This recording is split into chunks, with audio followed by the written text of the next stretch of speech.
Buenos días, bos días a todos e a todas, señoras e señores diputados, funcionarios, medios de comunicación, público que nos acompaña. En linguaxe de signos, imos dar comenzo á primeira sesión ordinaria deste ano 2025, correspondente ao mes de xaneiro. Comezamos polo punto primeiro da orde do día, que a aprobación se procede da acta de sesión celebrada o día 27 de decembro de 2024. Non sei se hai unha cuestión que alegar a acta. Non hai nada. Todos votamos.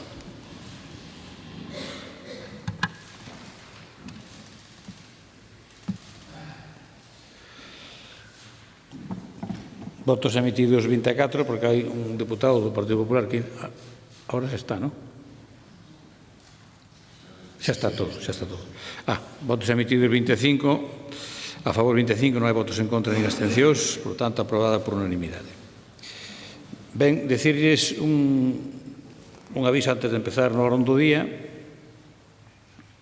que o Reglamento Orgánico de Funcionamento das Corporacións Locales establece que a Policía das sesións do Pleno lle corresponde á presidencia, quen sea, a quen a presida, nun Concello, na Diputación, onde sea. E de acordo coa normativa de aplicación das sesións do Pleno da Diputación Provincial, pois, como pode ser de outra maneira, son públicas e a elas poden acceder todos os ciudadanos que así o deseen hasta ocupar o foro, o aforo.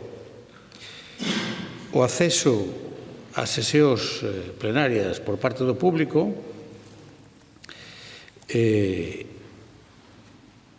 ten que compatibilizarse, lóxicamente, co debido respeto á institución que se representa aquí e á vontade de todos e todas os lucenses. E desde fai tempo vense producindo alteracións nos plenos nos que non se pode tolerar. Por tanto, se iso sigue reiterándose, esta presidencia tomará as medidas que estén dentro da legalidade na súa man para que, igual que fan calquera outra institución, véase Parlamento de Galicia, do que eu formei parte algunha vez, e, por tanto, sei no ben, cando alguén fai o mismo que se está facendo aquí como un deporte, pois se lle priva de poder asistir ás sesións durante un tempo. E iso non quita de que as sesións sigan sendo públicas para calquera que queira vir, excepto quen, con carácter reiterado, ven provocando que se interrumpa o pleno, cando iso sabemos como está tipificado na normativa. Digo iso porque a grade se leva engaño despois e, polo tanto, o digo xa desde o inicio do pleno. Espero que todo transcurra con normalidade, que é o que debe ocurrir, e se iso non fose así, xa digo, as persoas que se xan identificadas e que alteren o orden tomarán as medidas que procedan. Dito iso, continuamos co pleno. Primeiro, o segundo punto da orde do día, que é unha proposta de goberno reclamando á Xunta de Galicia a retirada das sancións aos concellos con problemas para cubrir a demanda, cubrir a demanda do SAF e un novo plan de financiamento que garanta a prestación do servicio. Dictamen da Comisión, por favor. A Comisión Informativa de Asuntos do Pleno, por maioría, coa abstención dos señores deputados don José Demetrio Salgueiro Rapa, don José Pardo Lombao e don Clemente Iglesias González, membros do Grupo Provincial Popular, acorda ditaminar favorablemente a proposta presentada e levar ao Pleno para a súa aprobación se procede. Moitas gracias. Pois para expoñer a proposta de goberno ten a palabra a dona Pilar García Porto. Moitas gracias, señor presidente. Bo día a todos e a todas. En relación con este asunto que hoxe chega ao Pleno, temos que poñer en riba da mesa as evidentes deficiencias na xestión da rede de servicios sociais da Xunta de Galicia, especialmente no que fai atención á dependencia, xa que se veñen xerando, dende fai anos, un crecente malestar na sociedade galega, Contamos con atrasos de ata 2 anos para acadar a prestación do servicio, dende que a persoa interesada o demanda, persoas que falecen sen chegar a ser avaliadas ou falla de prazas de residencias públicas. Estes son temas que chegan un día sí e outro tamén aos medios de comunicación. Neste pleno asistimos a cotío o esperpento de escoitar como os voceiros do Partido Popular reclaman á Deputación a construción das residencias que debería levantar a propia Xunta de Galicia para dar cobertura con prazas públicas ás necesidades dos galegos e galegas, mentras que a Administración autonómica na que vostedes gobernan leva máis dunha década sen poñer no sistema unha soa praza pública de residencias. E agora, nun novo exemplo de deslealtade institucional e desprezo aos veciños e veciñas, vemos como novamente a Xunta de Galicia actúa e abre expedientes sancionadores a varios concellos, entre eles os de Triacastela, Samos, Pedrafita e Folgoso de Caurel, os que acusa de incumplir a demanda de horas do SAF expresada polos veciños e veciñas. Son expedientes sancionadores que poden chegar a supoñer multas de ata 20.000 euros para as facendas locais nestes municipios.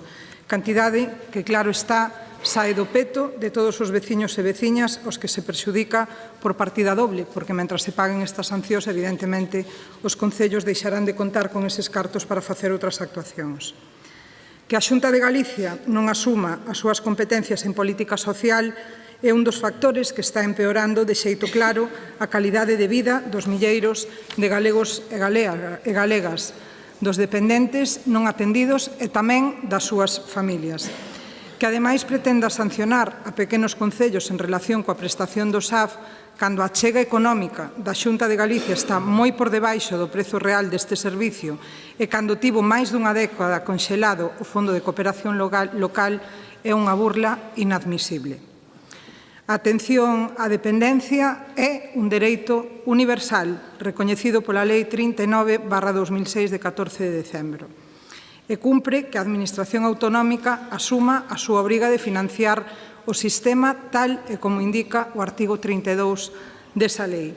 Mais alá dos imperativos legais, o certo é que o sentido común indica a necesidade de prestar atención especial ás necesidades dos concellos máis pequenos, especialmente cando se nos enche a boca dicindo que defendemos o rural. É evidente que hai que prestar ese especial atención aos concellos rurais onde cuestións como a perda de poboación ou o envellecemento da mesma ou o modelo de ocupación dispersa do territorio condicionan, encarecen e dificultan a prestación deste servizo, entre outros. Este é o motivo fundamental polo que traemos a debate neste pleno unha serie de acordos para que se chegue a prestar con mellores condicións o servicio. En primeiro lugar, pediremos que a Xunta de Galicia arquive os expedientes sancionadores abertos a estes concellos que lles citei e que están relacionados coa cobertura da demanda de horas do SAF. Que se suspenda tamén sine die a política de sancións aos concellos que non poden atender actualmente o incremento da demanda das horas do SAF, debidamente xustificada e motivada.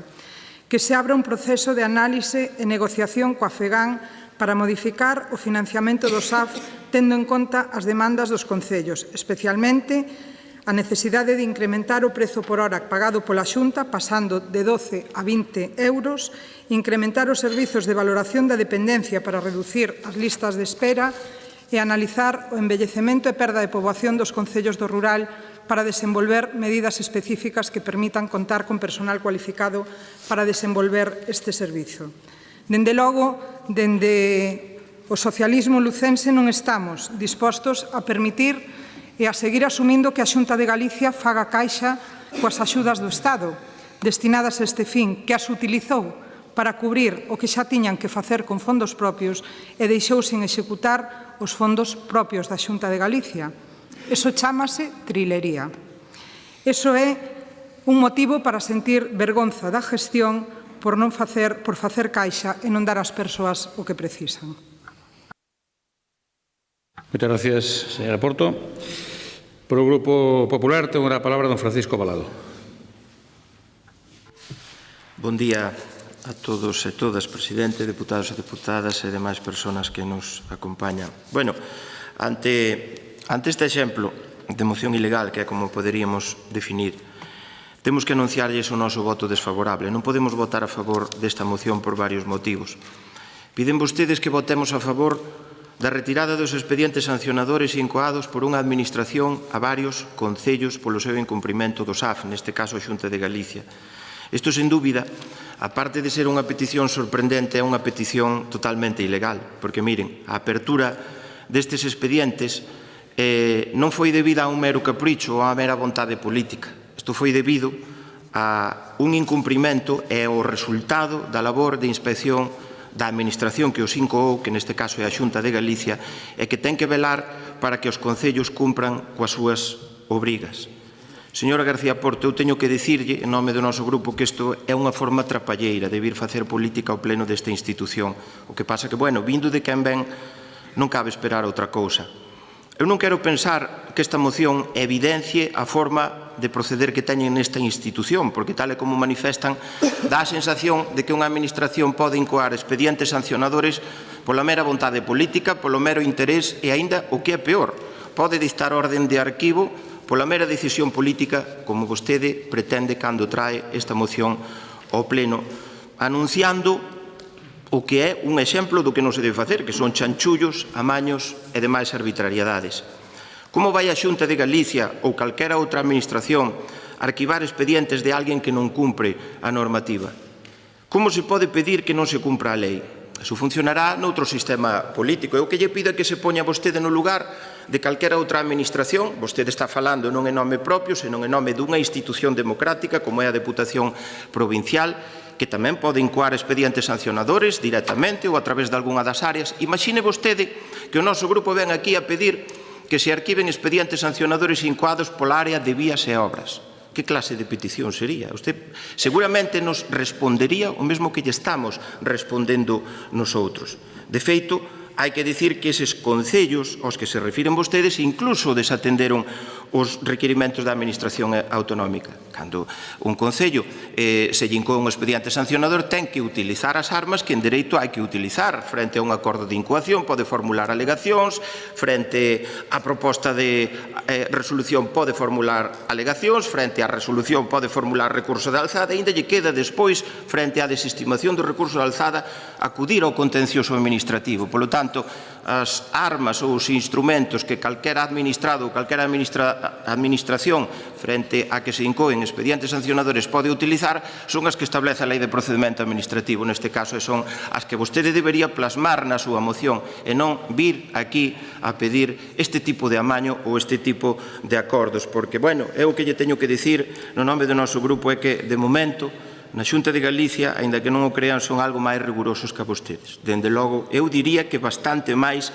rigurosos. E, ademais, hai unha proba obxectiva que entre os concellos expedientados hainos de toda a cor política, de distinta cor política, do mesmo partido que goberna a Xunta de Galicia, de partidos de signo político diferente, polo tanto non hai lugar ou motivo para pensar que eses expedientes sancionadores se incoaron pola mera intención, polo mero capricho, senón, como lle dixen antes, porque se incumpre a lei e como consecuencia da labor inspectora que ten esa administración e, además, foron expedientes debidamente instruídos. En segundo lugar, antes de abordar o tema do incremento de fondos para o servizo de axuda no fogar, que deixa moito que desexar a redacción da súa moción, deberíamos falar dos incumprimentos do Goberno Central, algo do que vostedes nunca queren falar e sempre tratan de omitilo, porque xa lo dixemos no pasado mes de decembro, cando trouxeron a mesma moción con distinto título, no mes de maio do pasado ano, cando trouxeron a mesma moción con mesmo título, en materia de dependencia, que rixe o artigo 32 no apartado terceiro da Lei 39/2006 de promoción da autonomía personal e atención a persoas en situación de dependencia, deixa claramente establecido que as comunidades autónomas aportarán outro tanto como o Estado, é dicir, financiarán o 50% a dependencia. Vostedes saben perfectamente que quen está a incumprir aquí é o Goberno Central, que donde tiña que aportar o 50% está aportando o 30%, e quen está redoblando esforzos son todas as comunidades autónomas, entre elas a Xunta de Galicia, que onde tiña que aportar o 50% está aportando o 70%. Nada máis por esta primeira intervención. Moitas gracias, señor Balado. E por grupo do BNG ten a palabra dona Iria Castro. Moitas grazas, presidente. Bo día a todos e a todas. Ben, a Lei 13/2008 de Servizos Sociais de Galicia establece que a igualdade de oportunidades no acceso ao benestar e a participación social é unha bella aspiración do pobo galego e da humanidade inteira, e que o artigo 25 da Declaración Universal dos Dereitos Humanos expresa de maneira sintética esta arela de dignidade cotidiana a vida de todo ser humano, cando afirma que todos e todos terán dereito a un nivel de vida digno que lles asegure, xunto coa súa familia, saúde e benestar, en especial alimentación, vestido, vivenda e asistencia médica e servizos sociais necesarios. É dicir, fala de que os servizos públicos tamparen ao chegar a vella despois dunha vida de traballo. Pero isto choca coa realidade da nefasta xestión do PP a cargo dos servizos sociais na Xunta de Galiza. Estamos a ver como que levamos pelexando durante todo este mandato e seguramente anteriormente é unha realidade. Os concellos, sobre todo os máis pequenos, como vostedes saberán, alcaldes, están afogados. E a Xunta, o PP dende a Xunta deixa que sigan afogando co desprezo máis absoluto. A finais de 2024 debatimos sobre a necesidade de duplicar os equipos de avaliación e a imperiosa necesidade de incrementar a achega da Xunta de 12 euros a 20. Votaron que non, como acaba de dicir o señor Balado. Votaron en contra dos usuarios e usuarias do SAF, votaron en contra das traballadoras e votaron en contra dos concellos galegos, esgrimindo e presumindo de que a Xunta cumpría co acordo que se asinou coa FEGAMP en 2021 de chegar aos 12 euros hora. Nese acordo tamén estaba escrito que se revisaría o financiamento en 2025. Ben, nos orzamentos de 2025 non había ningún tipo de incremento. Mentiron en aquel momento. Minte tamén agora o señor Balado cando di que nunca lle reclamamos ao Estado a súa parte. Mentira. En xullo tamén falamos deste tema e tamén lle reclamamos ao Estado que aumentar o financiamento e vostedes tamén votaron en contra dese tema.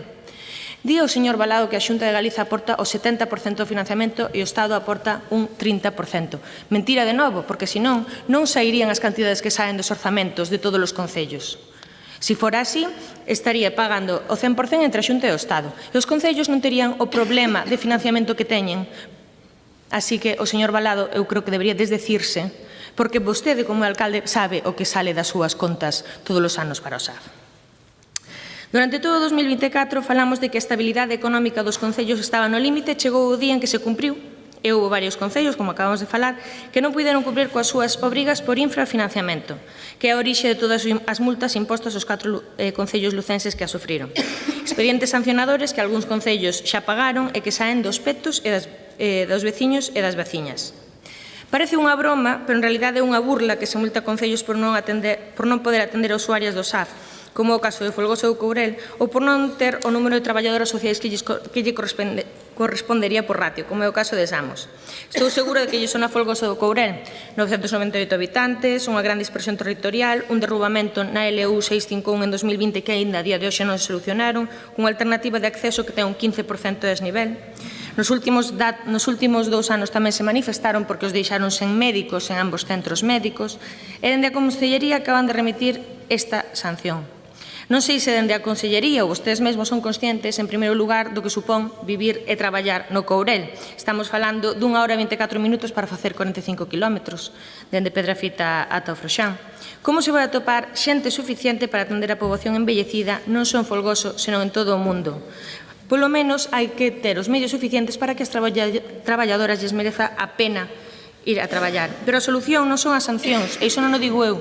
Dixo a alcaldesa de Folgoso do Courel nunha entrevista estes días na radio. E en Samos, a sanción foi polo ratio de usuarios e usuarias pola traballadora social. A Xunta non só fai unha achega pírrica ao SAF, tamén os fondos destinados á contratación da traballadora social, e poño o exemplo do meu concello, en Castroverde, onde só achega 16.815 euros. Non cubre nin o salario mínimo dunha traballadora social. Así que os concellos teñen que buscar formas de atender as usuarias, como así fixeron Samos e Tría Castela, conveniando a contratación de 2 traballadoras sociais para cubrir a demanda de ambos concellos. Pero o número de dependentes multiplicouse, e nin as 2 traballadoras nin o financiamento que achega a Xunta son suficientes, porque a Xunta non ten un plan de dependencia a longo prazo nin ten en conta as particularidades da nosa poboación envellecida e dispersa, que é o que levamos falando 2 anos. Só sabe poñer parches a un problema.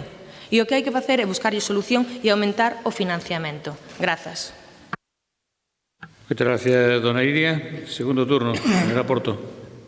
Señor Balado, as mocións expresan vontades políticas, pero usted, cando lle convén, non quere entender isto. As leis cámbianse, vostedes teñen maioría absoluta na Xunta e mesmo poden ter carácter retroactivo para a súa aplicación. E fala vostede de trapalladas. Anda que non fai trapalladas o Partido Popular. Anda que non fai chanchulladas a Xunta de Galicia. Levan décadas practicando o chanchullo, señor Valado. E mire, vostede minte descaradamente. Minten unha vez máis, porque o que aporta o Estado é o 40% deses 12 euros. O 60% pono a Xunta e o resto están aportando concellos e usuarios. Vostede sabe o ben que é alcalde. Polo tanto, deixen de mentir, porque falan sobre o 100% cando isto non é así. A Xunta de Galicia o que queda evidente é que prefire sancionar a solucionar.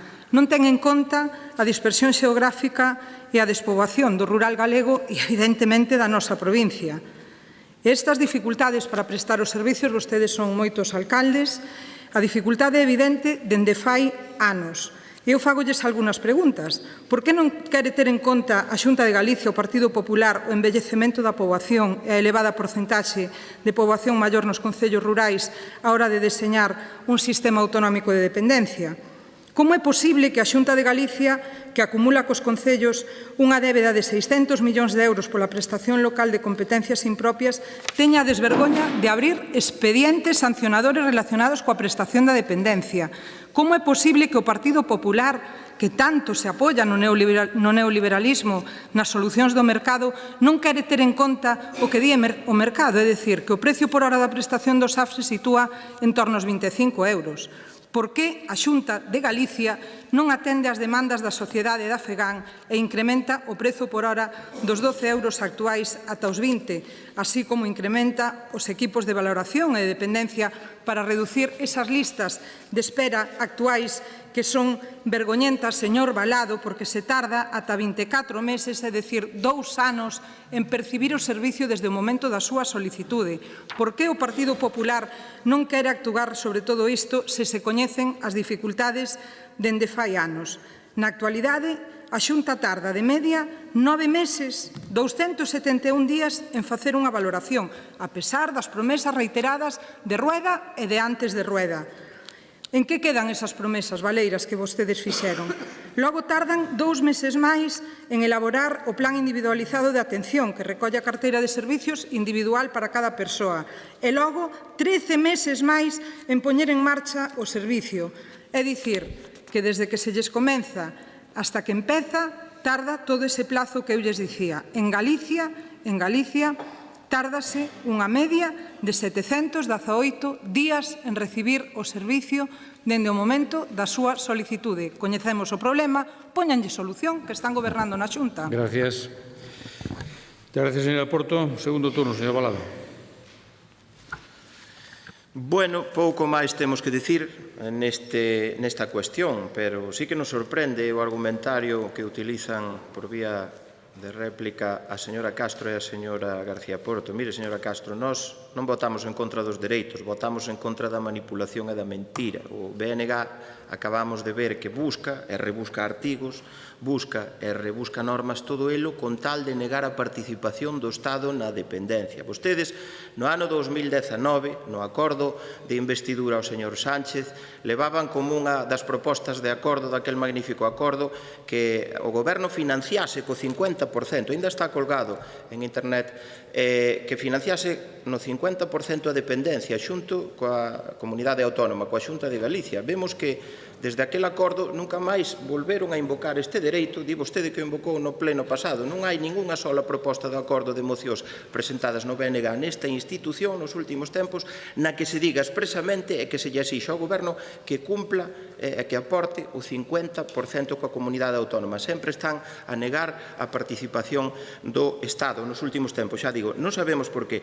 Di que a Xunta non aporta ao Concello de Castro Verde. Lle vou a dicir eu, o Concello de Castro Verde aportalle 578.160 euros de dependencia no pasado exercicio 2024. Non sei para que omiten as cifras e os datos. Sempre se queren quedar coas cantidades máis pequenas ou con que a Xunta non aporta. Claro que está aportando, porque é quen sostén as prazas públicas en toda a provincia, está claro, quen asume os gastos. Señora García Porto, lle teño que dicir outra vez que sigue sin recoñecer a débeda do Estado con Galicia. Eu xa non falo da débeda acumulada de 2.500 millóns de euros con Galicia e con todas as comunidades autónomas. Falo coa débeda anual de 150 millóns de euros que ten o Goberno central en materia de dependencia con Galicia. Non estou falando do resto das comunidades autónomas, que seguro que é semellante ou maior, pero con Galicia ten 150 millóns de euros de débeda cada ano. Froito dese incumplimento, usted imagine a cantidade que se podría subir en materia de servizo de axuda no fogar se o Goberno central cumplise. Pero volvo a dicir, ustedes viñeron aquí a pedirlle que redoble esforzos quen realmente está cumprindo, quen está chegando o 70% á dependencia é quen ten que aportar máis, según vostedes. E quen está chegando o 20% menos do que tiña que chegar, que ao Goberno central non lle piden absolutamente nada. E máis, hasta cando transcribe vostede na súa moción o artigo 32 da Lei de Dependencia non fala para nada do Goberno central, da obriga do Goberno central. Pode comprobalo calquera que lea a moción. Fálase solamente do incumprimento da comunidade autónoma cando, lle volvo a dicir, en materia de dependencia estamos asumindo moito máis do que por lei nos correspondía asumir. E o Estado que tiña que asumir o 50 está asumindo moito menos do que ten que asumir. Nada máis e moitas gracias. Pues gracias, señor Balado. Segundo turno, señora doña Iria. Gracias, presidente. Señor Balado, revisa a hemeroteca porque despois igual se pon colorado. Mentir é pecado. Mire, en xullo trouxemos a moción onde pedíamos tanto a Xunta como o Estado que asumisen as súas competencias e que o Estado tamén aumentase a súa parte. Vostedes votaron que non. O que di é mentira. No pleno anterior vostede xa dixo que a Xunta achega 500.000 euros para o SAF. Totalmente verdade. Eu asumo, e xa o dixen eu anteriormente, cando vostede me dicía que como non son alcaldesa non sei de que vai isto da xestión. Sí que sei, e xa lle dixen eu antes que vostede as cifras, 500.000 euros que achega a Xunta, pero que os outros 400.000 ou máis, ponos o Concello de Castroverde dun concello de 3,5 millóns de euros. Sabe que significan 400.000 euros en Castroverde? Pois moitos investimentos que non se van a realizar porque a Xunta non está financiando como debe este servizo. Mire, vostede falaba de leis, eu tamén lle vou falar da Lei 27/2013 de racionalización e sustentabilidade orzamentaria, na que se establece que as administracións non poden asumir ninguna atribución distinta ás propias se non garanten a sostibilidade financiera. E que está facendo o PP en da Xunta de Galicia? Afogar os concellos e roubarlles o seu orzamento. É que vostede tamén o sufre. O que me dá pena é que vostede non sexa valente, non se plante diante da Consellería, diante de quen teña que facelo, para pedir que asuman este financiamento. Mire, dende 2021, levamos traballando moito tempo, desde 2021, para que o PP na Xunta fora subindo a chega ao SAF. Ata hoxe, o propio PP non fai unha chega económica suficiente para que as administracións locais administren as competencias impropias que o PP lles obriga a asumir, sino que lles impón sancións. Quería entroncar co tema da sanción imposta a Samos por non cumprir a ratio de traballadoras sociais para falar tamén da denuncia que están facendo dende o Colexio de Traballo Social de Galicia, onde denuncian que a solicitude conxunta de recoñecemento da situación de dependencia ou grado de discapacidade non vai ser un avance, senón un retroceso para o sistema de dependencia. Unha modificación que se aprobou sen pasar polo Consello Galego de Benestar Social, sen consultar as traballadoras e sen ter en conta as alegacións presentadas polo Colexio. Esta modificación elimina o informe social unificado onde dá a entender que a culpa ou colapso do sistema é da intervención das propias traballadoras. Outra vez o PP botando balóns fora. Pero que ademais o PP vota en contra de calquera solución que acheguemos. En decembro, na moción para que se duplicaran os equipos de valoración e dependencia e se aumentara ata 20 euros a Xunta, votou que non. En xullo, cando pedimos tamén cando lle pedíamos ao Estado que asumira a súa parte, tamén votou que non. Votan que non, pero non nos votan que non, xa non. Votan en contra que dos seus propios concellos que vostedes gobernan como alcaldes. E o que están facendo é desgobernar e un mal uso do seu orzamento deixar que a Xunta fagocite os seus orzamentos. Grazas. Moitas gracias, dona Iria. E agora turno de peche, señora Porto. Ben, moi brevemente, señor presidente, moitas gracias. Mire, señor Balado, o único acordo para reducir a aportación do SAF por parte do Goberno do Estado é de Rajoy. Ten apelido, que deixou sin financiación o cuarto pilar básico do Estado de Benestar. Eso lévano vostedes na súa mochila, lévano vostedes ás súas costas, igual que levan na súa mochila que a Xunta de Galicia fixera caixa coas axudas que lle deu o Estado para prestar o servicio de atención no fogar, porque utilizou para cubrir o que xa tiñan que facer cos fondos propios e fixo Caixa cos seus fondos, porque os deixou sin executar. E esa é a súa carga, señor Valado, a carga do seu partido ao fronte da Xunta de Galicia. Moitas gracias. Rematado o debate, sometemos a votación a proposta de Goberno. Votamos.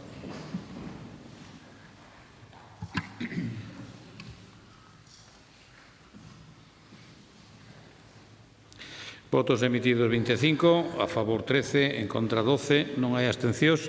Queda, por tanto, aprobada esta proposta.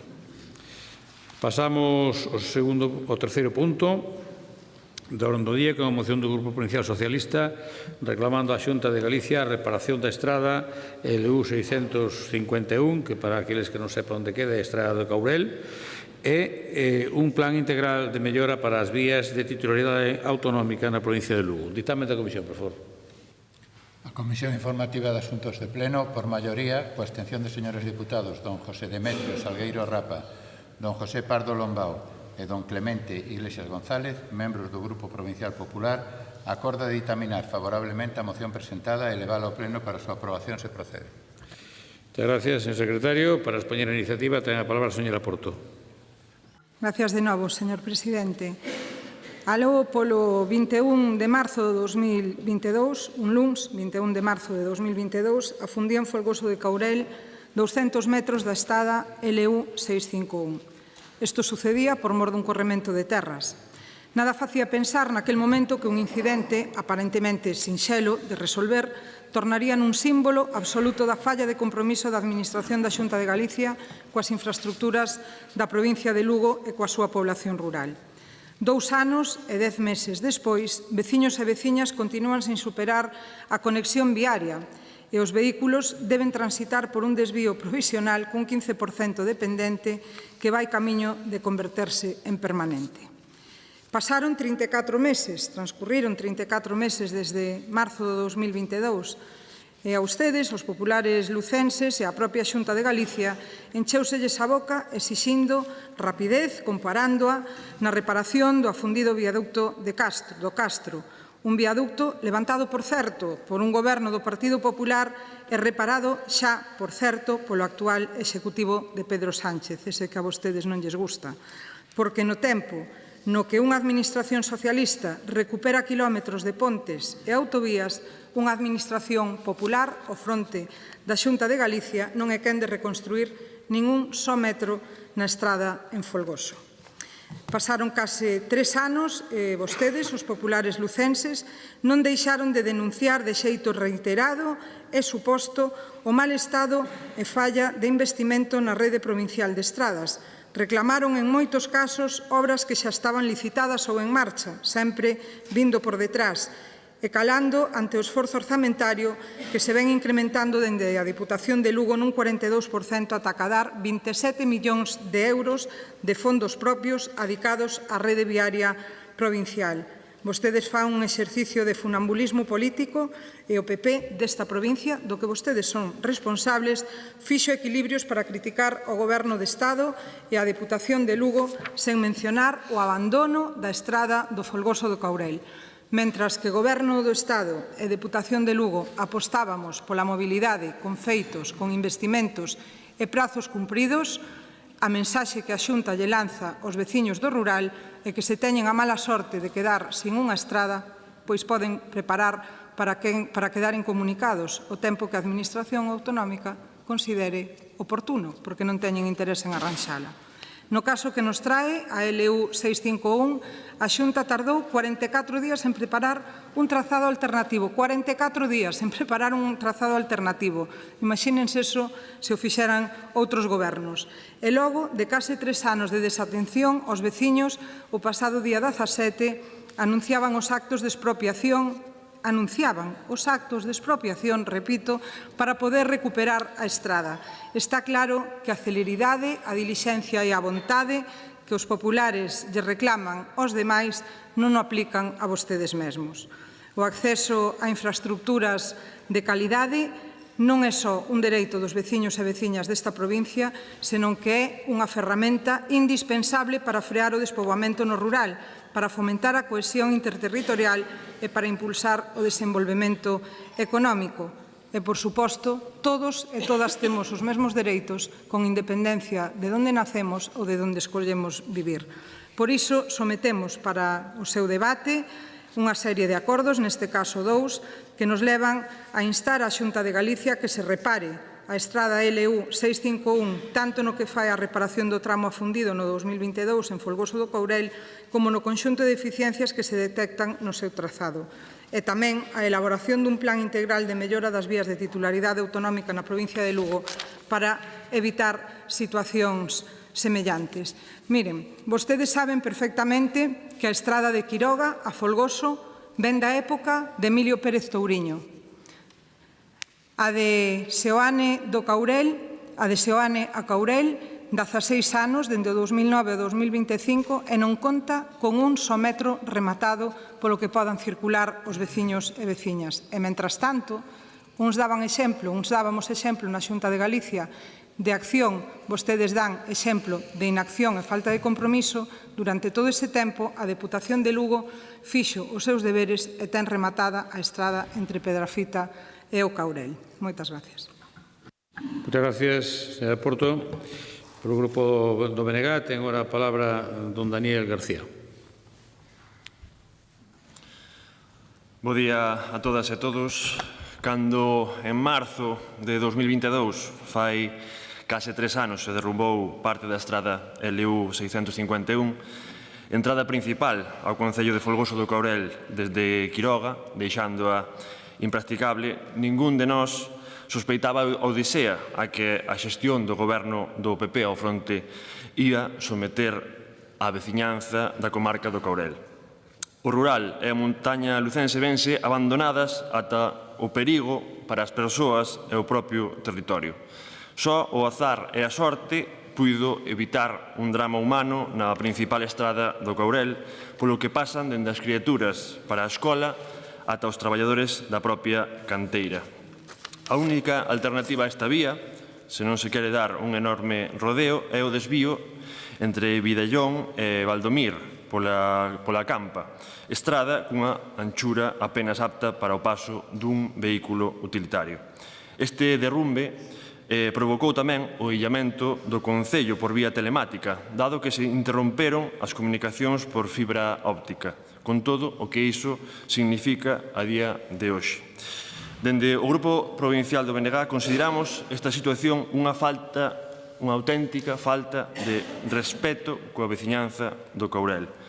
A veciñanza está farta e non se explica como unha obra que foi anunciada cun plazo de remate dun ano vai xa cara aos 3 e sen vistas a rematala neste ano 2025. Non queremos pensar que esa premura ao anunciar esa obra por un ano foi a raíz das eleccións municipais de 2023. Non imos ser mal pensados.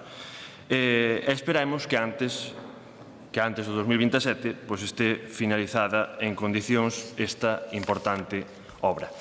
A pesar das evidencias da mala organización das obras, a renuncia de varias empresas e a pouca previsión a respecto dos condicionantes do terreo no que se están a desenvolver os traballos, o organismo autonómico desentendeuse absolutamente das súas responsabilidades e permitiu que pouco a pouco o caos reinara na execución das obras de mellora da estrada, ata chegar á situación na que hoxe nos atopamos. Mais de 2 anos de traballos intermitentes, nin un só quilómetro rematado, desvíos que implican moitas decenas de quilómetros a maiores por escalestres que poñen en peligro a seguridade vial da veciñanza, retrasos e esperas en ocasións de máis dunha hora para a veciñanza e as persoas que traballan nesa comarca. Numerosas reservas anuladas nos restaurantes que tentan dar servicio aos viaxeiros que se achegan nas diferentes tempadas. Entre os lumes, a pésima conexión digital, a falta de facultativos na sanidade, as estradas que se veñen abaixo por mor das obras privadas, derrumbes naturais e agora a nefasta xestión dunha obra que comezou sendo necesaria e remata, se remata algún día, sendo unha auténtica dor de cabeza. Eu creo que ao Caurel, nós creemos que ao Caurel botáronlle un meigallo. Pero non é un meigallo, é a evidencia da neglixencia e desidia por parte do Partido Popular ao fronte da Xunta de Galicia. Este é o PP, o mesmo que di que vela polo desenvolvemento do rural e da atención aos servizos, equipamentos e infraestructuras, pero que o único que fai é agravar a crise demográfica a que levan sometendo a este país nas últimas décadas. Explíquenlle a nós, a veciñanza, cando vai estar rematada por fin esta obra faraónica que é a LU 651. Moitas gracias. Muchas gracias, don Daniel. E agora, polo Grupo Popular, ten a palabra don Antonio Mejide. Moitas gracias, presidente. Quero empezar tamén falando un pouco das formas da súa moción. Falando das formas de redacción da súa moción, que a veces parece que máis propias dunha conversa de taberna que dunha institución como esa. Eu creo que expresións como nunha exposición de motivos como encheuselles a boca, pois son cando menos desafortunadas. E estou seguro que incluso o propio presidente non se encontra demasiado cómodo con elas, porque estou seguro que a altura política que lle exixe os demais, seguro que tamén já pretende exixir o seu propio grupo e a él mesmo. Por tanto, a verdade é que sí que lles insto a que melloren un pouquiño as súas exposicións de motivos, polo menos rebaixen un pouco o tono dos seus párrafos. Di na súa moción que o acceso a infraestructuras é un dereito que temos todos, evidentemente. Estou totalmente de acordo e algo que defendemos neste grupo dende sempre, dende hai moitos anos. Despois xa entraremos ou comentaremos eso. Pero o que me preocupa da súa moción é probablemente o descoñecemento do que ali pasou, do que se está facendo e do que se está agora mesmo xa actuando. Porque ou é descoñecemento ou é mala fe. E eu non quero arrancar este ano no primeiro pleno dicindo que hai mala fe. Estou seguro que é descoñecemento. Como ben dicía a señora Porto, o 20 de marzo do 22 produciuse un colapso nesa estrada. E sabe perfectamente que dende o minuto cero houve un desvío provisional, primeiro a través de carreteras provinciais, e como non era suficientemente correcto, en poucas semanas estaba acondicionado un desvío que ata agora non está dando ningún tipo de problema. Evidentemente nos gustaría a todos máis axilidade e máis rapidez en resolver este problema, pero saben que hai xa contratado o 12 de setembro publicado no DOGA a aprobación do proxecto de trazado con un investimento de 5,2 millóns de euros para facer unha alternativa total neses 820 metros de longitude. Isto é o primeiro problema que ten a LU 651 entre Quiroga e Folgoso do Caurel, como ben saben. Pero hai outro problema. Cando están nos seus debates falando, están falando, eu creo que, entremezclando dúas problemáticas detectadas e que están sendo correxidas pola Xunta. Unha é o derrubo que houve entre Folgoso e Quiroga e outro entre Folgoso e Osoane, de que vou falar agora tamén. Aí estáse tramitando ou traballando nunha mellora integral que afecta aos 12 kilómetros de traxecto, 9,6 millóns de euros de investimento da Xunta de Galicia. Vais ampliar a sección de 5 a 7 metros, acábase de rematar a construción ou a instalación do tableiro da ponte máis próxima a Seoane, como vostedes saben, e en decembro de 2024 tamén se publicou xa precisamente as expropiacións. De feito, poden acudir o día 29 de xaneiro de 2025 ao Salón de Actos do Concello de Folgoso, onde poderán comprobar como se tramitan. Por tanto, ou non coñecen que xa se está traballando ou están manipulando, e que xa estáse facendo absolutamente todo o que están pedindo. Que a todos nos gustaría que máis rápido? Evidentemente a todos nos gustaría ser máis rápidos, pero estáse traballando, estáse facendo un compromiso claro e inequívoco con 14,8 millóns de euros de investimento da Xunta de Galicia no Concello, no municipio do Caurel. Pero como queren falar de traballos de outras administracións, eu creo que é bon comparar que a Xunta de Galicia está invertindo na provincia de Lugo 38,07 millóns de euros en novas infraestructuras, a parte do mantemento das infraestructuras da Xunta de Galicia, que, por certo, están en óptimas condicións, o gallá estuveran a cuarta parte de ben as vías provinciais, a cuarta parte de ben, fronte a unha administración que invirte a terceira parte deso na nosa provincia. Pero, bueno, iso é algo, evidentemente, que xa hemos tratado neste salón de plenos en moitos ocasións. Pero xa que queremos falar de estado do Caurel, evidentemente, se quere falamos do estado das vías provinciais no Caurel.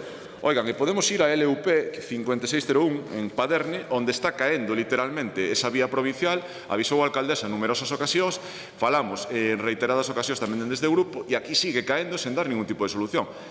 A nos preocupa o noso Caurel como vexo que a vostedes tamén, instolles a que resolucionen tamén este derrubo nesa vía provincial que, como ven, está prácticamente no aire. Sin prácticamente, mitad da vía está no aire. Incluso poden ir tamén a reparar a ponte que hai na LUP 1305, que tamén está caendo, que tamén se está descalzando xusto na entrada. Por tanto, claro que nos preocupa o Caurel, pero o allá les preocupe un pouquiño máis a vostedes, igual que lles debera preocupar ir a desbrozar antes de decembro, porque os desbroces no Caurel fixéronse en decembro deste ano.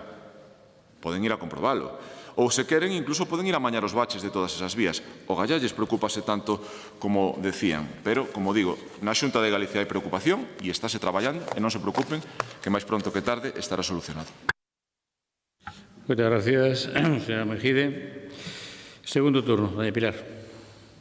Home, pois están traballando e están preocupados, perdónenme que lles diga que son insuficientes na xestión, porque a verdade é que vir aquí a presumir, como intenta facer vostede, de que a Xunta de Galicia invirte 14,28 millóns de euros ou 9,2 nese proxecto e que iso é de extrema dificultade, señora Meijide, eu podo lle poñer un exemplo claro. Nesta institución xestionamos bastante máis cada ano en carreteras, cada ano, en menos tempo, con menos medios e, dende logo, comparámonos cando queira. Se para a Xunta de Galicia a gran dificultade é a xestión desas inversións, temos un serio problema con vostedes na Xunta de Galicia, moito máis serio do que nosotros presumíamos. Miren, nin lle gustan as formas, nin lle gusta o fondo, nin sabe moi ben o que quere decir.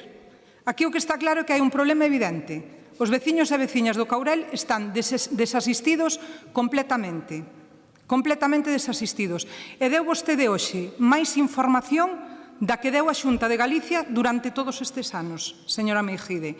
Eu fagolle unha pregunta que seguramente vostede sabe, porque vexo que ten moita información da Xunta de Galicia, moita máis, dende logo, da que hai nos medios públicos. Porque non se coñece o informe sobre as causas que produciron ese derrube na estrada do Caurel, señora Meijide? Por que a Xunta de Galicia non o fai público, señora Meijide? Dende logo, no viaducto do Castro, o informe estuvo disposto para a opinión pública dende o minuto cero. Vostedes non o fan. Algún interés terán? Algo sucederá para que o Partido Popular non faga público ese informe, ademais da absoluta ineptitude para abrir ese tramo de estrada. E non minta.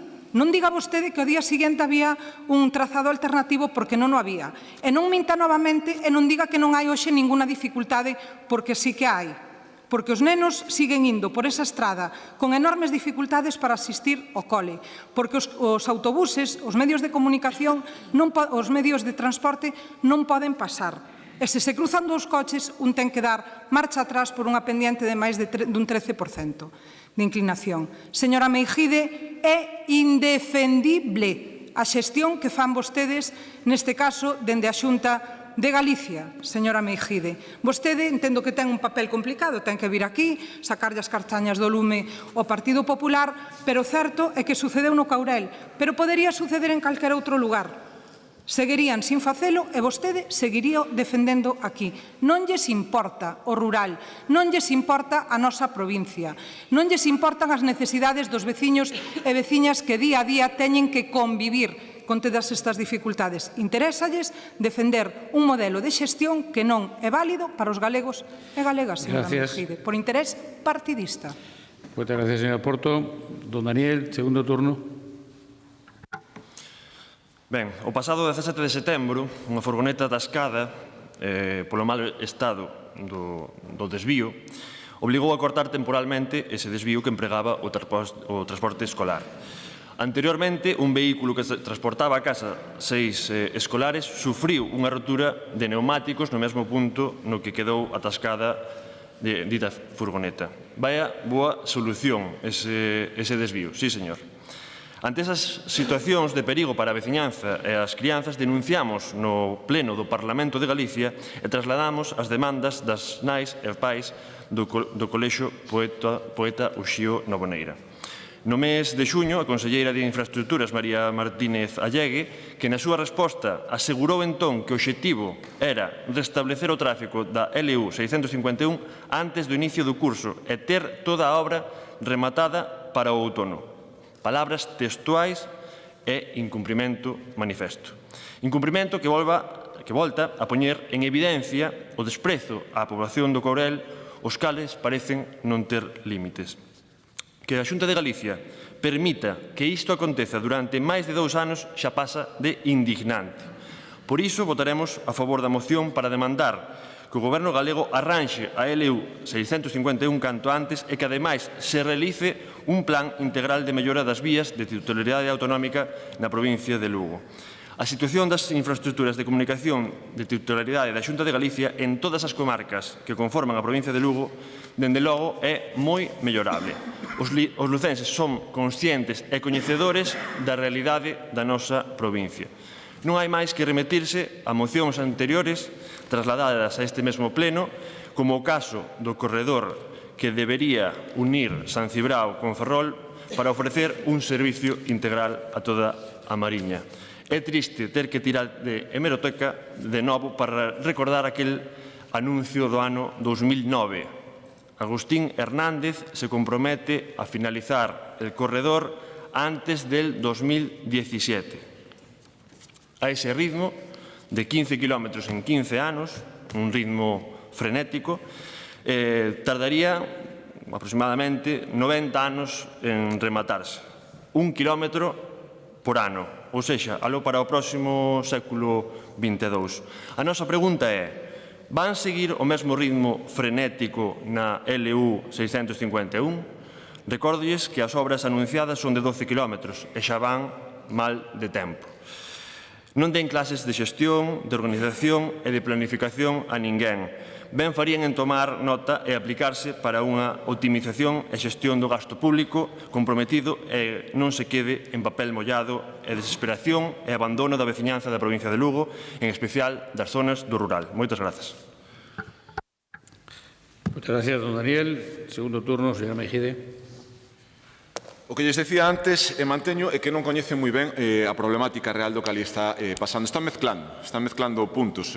A señora Porto e o señor García están mezclando varios aspectos. A señora Porto mezcla a pendiente do 18% co estreitamento ou cos problemas de estreitamento coa alternativa ao tráfico entre Folgoso e Seoane. Son dous puntos distintos que os están mezclando. Vexo que hai un descoñecemento profundo. E o señor García fala dunha problemática que xa é inexistente, xa que ese acceso do que vostede fala xa fai tempo que está sobrepasado dende hai varios meses. Rógolle que o mellor dende Barreiros é complicado acercarse ao Caurel a visitar a zona, pero pode chamar a algúns dos seus compañeiros en Folgoso, que estou seguro que lle poden informar adecuadamente e de forma actualizada de como está a situación. Por tanto, nós non podemos votar a favor da desinformación, da manipulación e, sobre todo, de algo que xa se está facendo. Evidentemente, non vamos a entrar nesa trampa. O acceso, vou coller as súas palabras, o acceso ás infraestructuras de calidade non son un dereito dos veciños e veciñas de Lugo, é unha ferramenta indispensable para frear o despoboamento do rural. Evidentemente, e que pena que no plan de estradas da Diputación anunciado de bombo e platillo, saben que concello falta? Casualmente, ese que lles preocupa tanto hoxe, o Concello do Caurel. Non vai nada para o Concello do Caurel. Olvidáronse del para ese plan de carreteras e iso que realmente a Diputación está preocupada por ese Concello. Tampouco se acordaron da residencia para incluíla nos orzamentos, e de moitos outros investimentos que precisa ese Concello. Pero, bueno, veñan aquí a dar leccións, que iso é o que lles gusta. Acusábanos de presumir do que estaba facendo a Xunta de Galicia no Concello do Caurel. Evidentemente, sí que o vai a facer, sí que o vai a resolver. Gustaríanos ser moito máis áxilos? O gallá, evidentemente, aquí somos todos o suficientemente humildes para recoñecer que todo se pode mellorar, pero non admitimos leccións. Non admitimos leccións dun equipo de goberno provincial que ten abandonado o Caurel e a comarca de Montaña, e menos que se use de exemplo o goberno de Pedro Sánchez, que durante 3 anos tivo illado a nosa comunidade autónoma en conxunto. E menos presumir de como se resolveu o problema do viaduto do Castro, e menos dar leccións deso. Fala de informes. Quere coñecer os informes do Caurel? Non hai ningún tipo de problema. Consulte-os. A información é totalmente pública para todos. A mí o que me gustaría saber é que pasou no viaduto do Castro, despois de que un goberno socialista certificase e pagase obras por 27 millóns de euros no mantemento dunha ponte e a poucas horas ou días de abrir esa ponte e poñela en funcionamento cae. Donde van esos 27 millóns de euros? Quen é o culpable da caída desa ponte e que pensa facer o goberno de Pedro Sánchez coas empresas que cobraron esos cartos? Evidentemente, aí sí que hai que dar explicacións. E todavía non as temos. E tardaron 3 anos en resolver ese problema. Pregúntome, lanzo unha pregunta a aire. En Cataluña ou en País Vasco tardarían tanto tempo en ter solucionado ese problema? Daríanse tantos bandazos? Probablemente non. Pero volvamos outra vez ao Caurel, sin ningún tipo de problema. 14,8 millóns de euros está invertindo a Xunta de Galicia no Caurel. Máis do que vai invertir a Diputación Provincial de Lugo en todas as estradas desta provincia. Moito máis. Por tanto, que queren que lles diga? A Xunta vai a cumplir co Caurel, non teño ninguna dúda. Vai a resolver os problemas, non teño ninguna dúda. E a Xunta vai a cumplir cos 67 concellos desta provincia. Por igual, sin facer distincións. O gallá, vostedes cobran. Vexo que lle fai moita gracia ao alcalde de Foz, debe estar moi simpático, debeu desayunar algo que lle fixo gracia. Bueno, moitas gracias por a súa atención. Evidentemente, non podemos votar a favor porque xa se está traballando en el. Chegan tarde. Moitas gracias, señora Mejide. Señora Porto, turno de peche.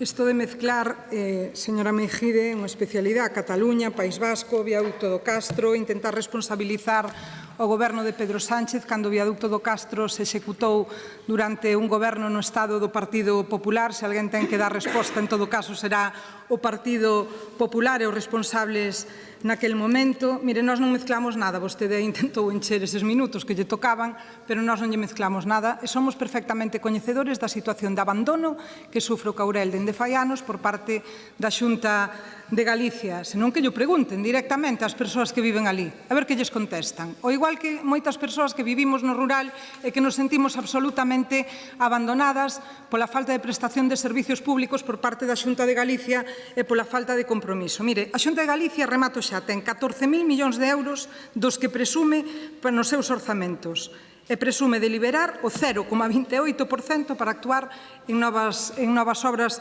en estradas. E para presumir, señora Mejide, solucionen os problemas e deixense de enchar este pleno de palabrería sin compromiso real pola súa parte na xestión autonómica. Moitas gracias, señora Porto. Como decía don Antonio Mejide, estamos empezando o ano, por tanto, hai que levar un tono relajado. Se fai falta, xa se subirá. Pero eu creo que vostede hoxe ou non lle pasaron ben a información ou dixo cousas que non quería decir, estou convencido que dixo cousas que non quería decir, porque sabe que non son verdad.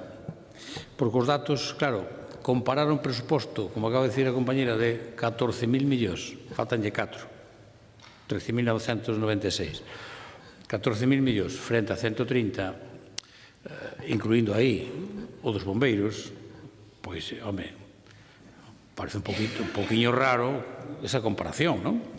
As comparacións sempre son odiosas, sobre todo aquelas que son negativas. Se son en positivo, poden estar ben, pero en negativo sempre son odiosas. E esta, desde logo, hombre, de positivo non ten nada. E di vostede, fixeme unha gracia, bueno, moi grande. Dice, as estradas da Xunta están perfectas. Mire, vou recomendar un par delas nada máis. Vaya usted de Rubián a Currelos. Se dá pasado cómodamente por ese patacal, faga fotos, como lle acostumbra usted a facelo, e nese puente que vin que non caeu usted, arrimouse a beira, non caeu, non debe estar tan peligroso. Vaya usted de Rubián a Currelos, desa estrada que vai desde o Incio, sabe ben o alcalde do Incio, a Rubián, a Currelos, Taboada, Monterroso, Palas, Parga, bueno, Friol, Parga, e vai acaba en Momán. Bueno, claro, o territorio hai que pisalo, saber o que se fai. Vostede vexo que vai andar a caza do Elbache. Está moi ben. Claro, hai quen caza fantasmas, outros cazan torbellinos destos alá por Estados Unidos. En fin, cada un caza o que pode ou que lle gusta. Pero vaya usted por esa estrada de Rubián a Currelos. Ou vaya á rotonda de Chantada, que une o corredor coa Nacional 540. E mire se aquel patacal está ben. Claro, decir iso, hombre, por favor, usted é acusor de máis de desconocer, pero usted non conoce moito tampouco, E logo ven aquí a decir dúas cousas que son claramente mentira. Dice vostede que non está no presuposto nada do Caurel e que non está no presuposto a residencia de Becerreal. Pero que é mentira, as dúas cousas. Están as dúas cousas mentira. Mire, non sei que ciencia fala, pero é igual. O de Courel, sí, está no presuposto. Está retenido o crédito. Claro que está retenido, desde fai anos. Porque hai un convenio firmado co Concello. Como que dice que non? É que están. Como vai estar? Claro que está. Pero na de Becerra tamén, xa yo digo. E, ademais, no Courel sí que está, porque hai que arranxar un par de curvas que non se pude facer no seu momento porque había que pedir un informe medio ambiente. E agora creo que xa o temos, ou estamos nesas circunstancias, e vais a arreglar o trociño que queda, que é o trozo pequeno de 2 curvas, porque tiña unha afección ambiental, e está no presuposto. E está, creo que hasta non tardará moito en ser licitado. Por tanto, é conveniente tamén que usted sepa esta información, solamente con ánimo de informar. Dito eso, eu creo que falar do viaduto do Castro, se vamos a profundizar, non lle convén. Acórdese con que baixas autorizou o viaduto do Castro, superior ao 30%. Había que preguntar onde vai eso. Esos son moitos centos de millóns. A ver onde vai ese diñeiro entonces, señora Mejide. E gobernaban ustedes, Gobernaban ustedes. Bueno, rematado o debate e informado, creo, destes puntos, que eu creo que é importante que a xente o sepa, aparte de toda a corporación, por suposto, sometemos a votación a proposta do Grupo Socialista para pedir á Xunta que arranxe a estrada 651 no Courel. Votamos.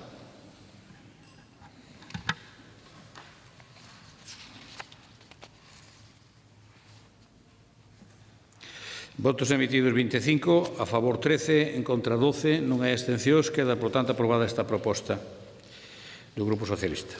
Pasamos ao punto número 4, que é unha moción do Grupo Provincial do BNG para instar a Xunta de Galicia a cubrir de xeito estable e continuo as prazas de medicina familiar en Río Torto e Ourol. Ditame da Comisión, por favor. A Comisión Informativa de Asuntos do Pleno, por maioría, coa abstención dos señores deputados don José Demetrio Salgueiro Rapa, don José Pardo Lombao e don Clemente Iglesias González, membros do Grupo Provincial Popular, acorda dictaminar favorablemente a moción presentada e leválo a pleno para a súa aprobación se procede. Moitas gracias, señor secretario. Para expoñernos a iniciativa ao conxunto da Cámara, ten a palabra don Daniel García. Moitas gracias, señor presidente. Hoxe traemos aquí ao Pleno da Deputación Provincial unha situación que, lonxe de ser esporádica e puntual, estáse a convertir en habitual e vai camiño a ser unha seña de identidade do desgoberno do Partido Popular na Xunta de Galicia. Os lucenses estamos a sufrir, unha vez máis, a mala xestión do Partido Popular. Dende o Grupo Provincial do Bloque Nacionalista Galego en Lugo, vimos denunciando de xeito recorrente o deterioro da sanidade pública como consecuencia de 15 anos de recortes e privatizacións do goberno do PP ao fronte da Xunta de Galicia, que se ten convertido nun perigo para a saúde das galegas e dos galegos.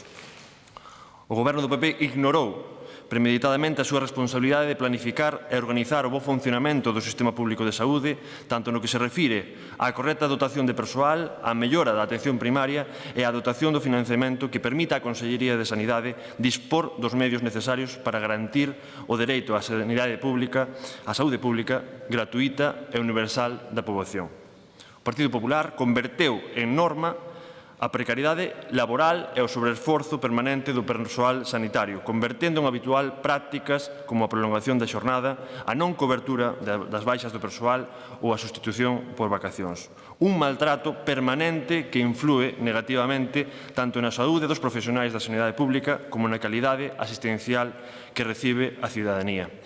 Dende o BNG non imos aceptar como unha situación de normalidade que existan listas de agarda de máis de 2 semanas para poder dispoñer dunha cita presencial nos centros de saúde, nin que existan PACs sin facultativos e persoal sanitario suficiente, nin que se supriman as urxencias en primaria, nin que miles de nenos e nenas dos nosos concellos da provincia de Lugo non dispoñan de pediatra asignado, nin que a nosa veciñanza teña que soportar urxencias hospitalarias saturadas con horas de espera para recibir atención con listas de agarda manipuladas que ocultan máis da metade dos pacientes. A problemática que sufren veciñas e veciños de moitos concellos con prazas vacantes e ausencias de profesionais que non se cubren acentúanse en concellos como os que traemos a este pleno, Río Torto ou Ourol, que non teñen cuberta de forma estable e a tempo completo ningunha das prazas de medicina familiar que lles corresponden. A situación en Río Torto Centro de saúde con 2 prazas de medicina familiar. Unha das prazas leva máis de 4 anos en cubrir por unha baixa prolongada da persoa titular. Outra quedou vacante a mediados de novembro por un traslado. Dende aquela, o centro médico só conta cunha atención parcial, en horarios variables e con persoas diferentes. Unha situación que, ademais de alongar a espera para unha cita médica, dificulta o seguimento e control dos pacientes, as consultas domiciliarias ou a atención a situacións de urxencia en horario de mañá. A veciñanza non ten ninguna información nin por parte da Xunta de Galicia nin por parte do Concello de Río Torto, que debera ter contacto directo coa Xunta de Galicia, o que provoca aínda máis incertidumbre sobre o funcionamento dun servicio que é básico, que é o piar sobre o que se asenta o sistema sanitario público e que ten a encomenda de ofrecer unha atención global e continuada aos pacientes. Caso similar ao de Ourol, cunha praza de médico tamén vacante, o centro médico contará cun profesional de medicina familiar 6 días ao longo deste mes de xaneiro. A veciñanza, dende logo, xa está nun punto definitivo, está mobilizándose, e o que se preguntan, e o que nos preguntamos tamén, é cal é o seu plan, cal é o plan do Partido Popular para os centros médicos de Río Torto e de Ourol. Que poden esperar estes veciños e estas veciñas destes 2 concellos? Moitas grazas. Muchas gracias, don Daniel. Por el Grupo Socialista tengo la palabra dona Carmela López. Gracias, señor presidente. Bo día a todos e a todas. Nós, por suposto, imos a votar a favor desta moción. Non pode ser de outra maneira. Non entendería que ningún deputado ou deputada desta sala fixera o contrario. Penso que no século XXI é intolerable que a cidadanía galega deba mobilizarse continuamente para pedir servicios básicos, cubrir unha praza de pediatría, cubrir un médico nos centros de saúde das nosas vilas porque non é suficiente o servicio que temos, reducir listas de espera ou solicitar dotación suficiente para eses centros de saúde e hospitais. Esta historia de abandono de Río Torto e Ourol que contaba o compañeiro Daniel son un exemplo emblemático da deixadez sanitaria. En Río Torto, por exemplo, xa en 2014 os veciños iniciaron unha campaña para pedir este segundo médico no centro de saúde. No 2022 a situación en Ourol xa era insostible. Médico de baixas, sin sustitución, só presencia intermitente. En caso de urxencias, tes que desplazarte, en este caso a Viveiro. Isto seguramente calquera dos que estamos aquí vivímolo nos nosos propios centros de saúde. Pero estes 2 exemplos, o peor, é que non son illados, é que se fan unha batida pola nosa provincia, poden ver que casi en todos os casos hai algún que se salva. Contestan, mal, un médico solo, o outro xubilouse e non se cubreu. Mal, debía haber 3, pero xubilouse un e non se cubreu. Esta é unha realidade. Estánse xubilando médicos que fai X anos conseguiron a súa praza e o sistema non está sendo capaz de cubrilo. Isto é unha realidade, dígase o que se diga aquí hoxe e debatamos o que debatamos. Hai algúns que sí que están en mellores condicións, é certo. O Incio, de momento ben, están os 2 médicos. Mondoñedo había 4, xubilouse un, pero cubreuse un caso.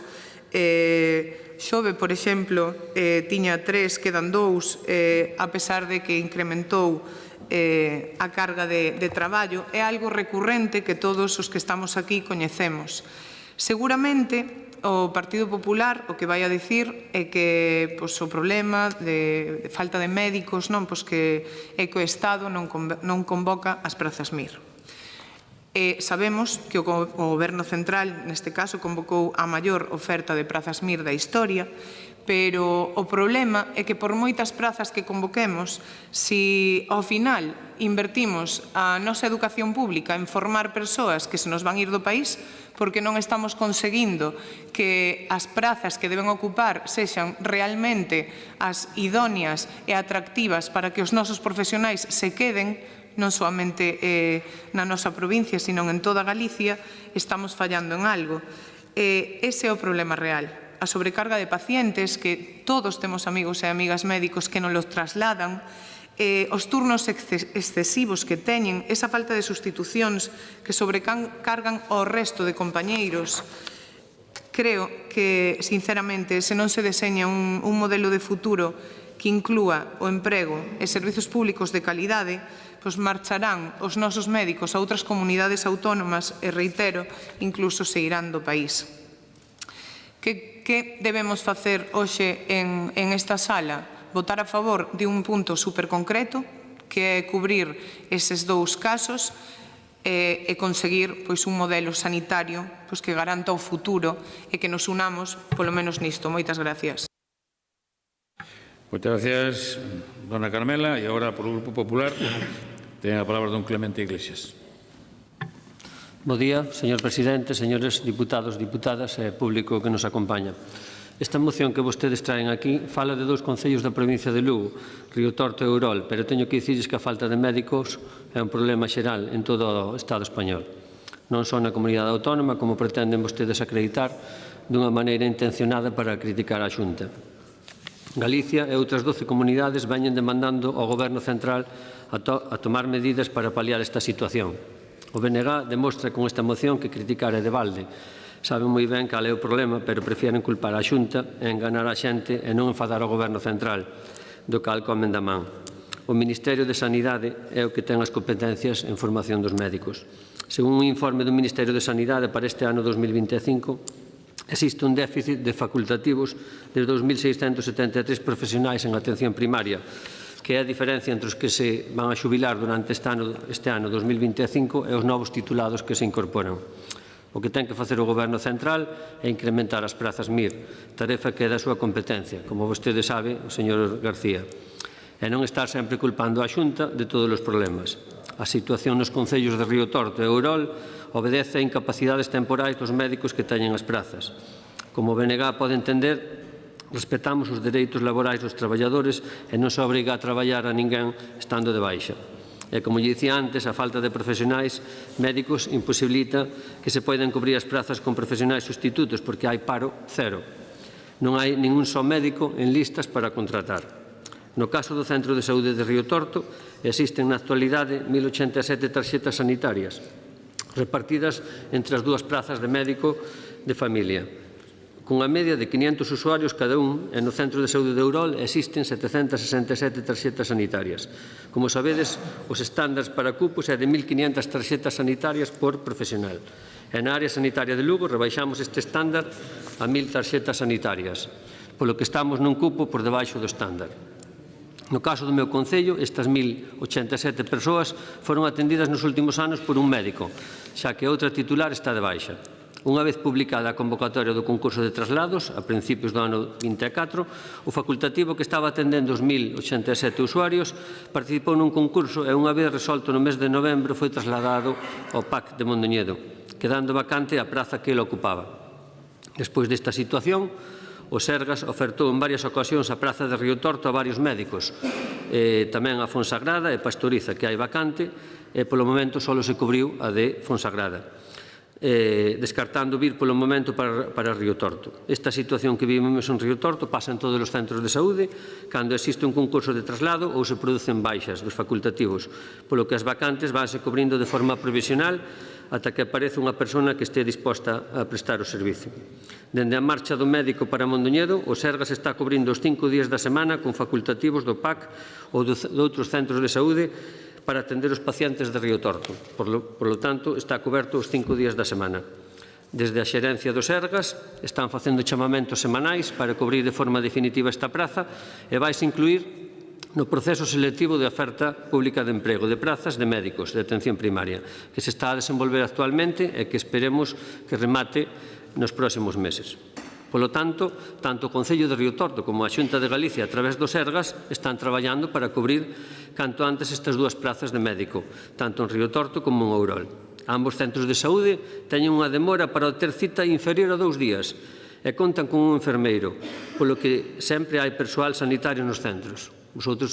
Ustedes dicían que había unha demora de unha semana, en 2 días de media teñen cita. Hoxe, por exemplo, fui ao centro médico, estaba ali a médica e estaban atendendo aos seus usuarios. O traballo e o compromiso da Xunta está claro. Os orzamentos autonómicos para o ano 2025 reservan un maior volumen de recursos para persoal, coa previsión de crear 1.412 prazas e continuar a mellorar as condicións laborais dos traballadores. A Xunta puxo en marcha a legislación de medidas extraordinarias dirixidas a impulsar a provisión de postos de difícil cobertura, a cal habilitou a creación de ofertas públicas de emprego mediante concurso de méritos para postos de difícil cobertura. Unha normativa que, por certo, vostedes, tanto o BNG como o PSOE, votaron en contra no Parlamento, poñendo de manifesto que a vostedes non lles interesa poñer en riba da mesa solucións a resolver a situación. Só lles interesa empregar esta situación para facer demagoxia e buscar rentabilidade política. Nada máis neste primeiro turno. Moitas gracias. Señor Iglesias, don Daniel, segundo turno. Ben, miren, vou pedirlles facer un exercicio. Vou pedirlles que apunten estes números. 9, 10, 14, 15, 21 e 23. Non sei se apuntaron. Non ímos votar unha primitiva, non. Estes son os números da sorte para os veciños do Oural.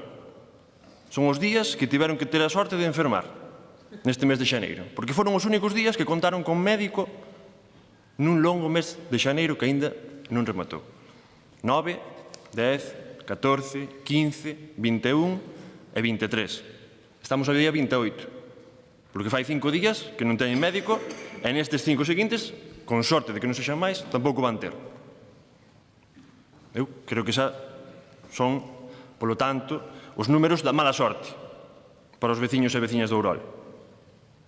Pero creo que na sanidade e na ciencia non se vota man da sorte, nin da boa, nin da mala.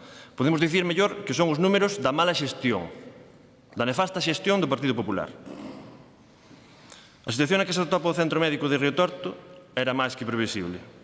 Calquera veciña ou veciño de Río Torto que viu como en 4 anos non se cubriu unha das plazas, sabía que isto pasaría. O Sergas, a Xunta de Galicia, evidentemente tamén. Non sei se me pareceu entender ben ou mal na súa intervención, que a verdade é que sorprendeume. Pouco máis se pediu que se amortice a segunda praza de medicina en Río Torto, porque parece que non fai falta. A verdade é que a veces é difícil ser alcalde, poñerse ao lado da Xunta e defender, eu creo que debería defender a súa veciñanza. Pero, bueno, isto non é só cuestión de dous concellos. Traemos estes dous concellos porque teñen unhas similitudes son bastante similares, pero poden ir pola Mariña, poden ir por toda a provincia e ver distintos casos que tamén falan da mala xestión do Partido Popular na sanidade. Ribadeo, falta de pediatra dende hai uns meses e non se cubre por completo. Medicina de familia, tanto do mismo. Viveiro, a situación é moi mala, faltan varios que non se sustituíron, hai 2 prazas de pediatra que só unha está cuberta, no Vicedo, de 2 prazas de médico só está cuberta unha, e iso só, esos casos puntuais. Vayan polos concellos, nos seus e nos dos lados, e miren como está a sanidade, miren como está xestionando o Partido Popular na Xunta de Galicia. E con este panorama, a miña pregunta que nos facemos é: seguirá sendo cuestión de sorte que o Partido Popular abandone a veciñanza e xogue coa saúde dos lucenses, ou vai ser outra cuestión? Moitas grazas. Moitas gracias, don Daniel. Segundo turno, doña Carmela. Gracias, señor presidente. Ben, o esperado, que se é un problema xeral, que non é de Galicia, e que a culpa é do Goberno central. Na miña primeira exposición xa falaba de que, evidentemente, é un problema xeral. Xustamente por eso non é momento de tirar balóns fora e de pensar en demagoxia ou que isto se trae aquí por atacar ao Partido Popular, porque senón os veciños e veciñas non sairían día sí e día tamén ás rúas para manifestarse. Veciños e veciñas de calquera dos nosos concellos e incluso familiares seguramente que están afectados por moitas destas situacións. Alégrome de que desde a xerencia do Sergas se este facendo un chamamento semanal, que a OPE vaya para diante, pero o que non pode o Partido Popular é asegurar que todo o que nos dicimos en este caso é mentira e que se está a traballar pola mellora da sanidade cando os feitos din todo o contrario. Entón hai que facer tamén autocrítica e pensar que algo está fallando. Si nos centros de saúde non hai médicos, e citamos varios casos, si as prazas MIR, que sí que se sacan, están desaproveitadas, si os profesionais fuxen porque as condicións laborais non son as que les consideran dignas para poder traballar, creo que a sanidade pública non é un privilexio, é un dereito fundamental, e sin médicos suficientes, os recursos van ir a menos e iso vai ir en contra de todos e todas nós. Así que, nada, o que pido é afastarnos de propaganda política e blindar a sanidade pública polo ben de todos e todas. Gracias. Muchas gracias, señora López. Don Clemente, segundo turno. Estamos de acordo en que hai que cubrir canto antes estas dúas prazas de médico nestes dous concellos. E tanto eu como o resto de compañeiros do Grupo Provincial vamos a defender sempre os intereses dos veciños da provincia antepoñendo os intereses do noso partido, cousa que vostedes non farían o mesmo. Están vostedes facendo populismo e crispando a xente con un tema tan delicado como é a sanidade, co único obxectivo de conseguir un puñado de votos e pensando que son vostedes os salvadores e os que consiguen que se cubran estas plazas. No meu concello xa presentou o BNG unha moción sobre este tema no mes de decembro, sendo aprobada por unanimidade. Como lle dixen, non somos coherentes, responsables e serios co que votamos nas diferentes administracións, antepoñendo sempre os intereses dos veciños aos do noso propio partido. Non podemos dicir de vostedes o mesmo, que, por exemplo, votan unha cousa nunha administración e outra diferente aquí na Diputación. Por favor, un pouco de cordura e sensatez. Non me gusta que utilicen a sanidade para facer política. Gustolles a vostede moitas pancartas, pero despois utilizan as manifestacións ao seu antoxo, facendo notas de prensa con mentiras e poñendo fotos según lles interesa a nivel político. Por exemplo, no caso de Río Torto, convocou o seu partido político unha concentración diante do centro de saúde, a cal acudimos persoal de servicios sociais do Concello e eu persoalmente, pero ao final, cando saliron as notas de prensa e as fotos nas redes sociales, recortaron a foto coa intención de que non se visualizara que estaba o alcalde presente. Estas son as súas artimañas. O que non vamos a aceptar é mentiras sobre este tema nin manipulacións. Por exemplo, nesa mesma concentración, a portavoz do BNG en Río Torto afirmou que ese día que estaba a manifestación diante do centro de saúde que non había médico, cando todos os veciños sabían que o médico estaba pasando consulta no seu despacho. Hai que ser un pouco máis serios. As mentiras do BNG, ao final, caen polo seu propio peso. Non sei se vostede se acorda do chamado espírito Río Torto, que era un lema que sacou o anterior alcalde que gobernaba en Río Torto, saliu en todas as canles de televisión anunciando que a población se rebelara en contra do copago farmacéutico e que o propio Concello iba a pagar o coste do copago farmacéutico a todos os veciños. Pois sabe vostede en que quedou toda esa parafernalia do BNG? Pois nunha cortiña de fume. Unha cousa, vostedes pretenden dicirlle á xente o que quero oír, e despois os feitos e a realidade son outros moi diferentes. Eu vou defender sempre os intereses dos meus veciños, apoiálos naqueles problemas e ser responsable, receptivo e resolutivo nas súas demandas. Polo que tanto eu como os meus compañeiros do grupo vamos a votar a favor nesta moción. Moitas gracias. Muchas gracias, don Clemente. E terceiro turno, don Daniel.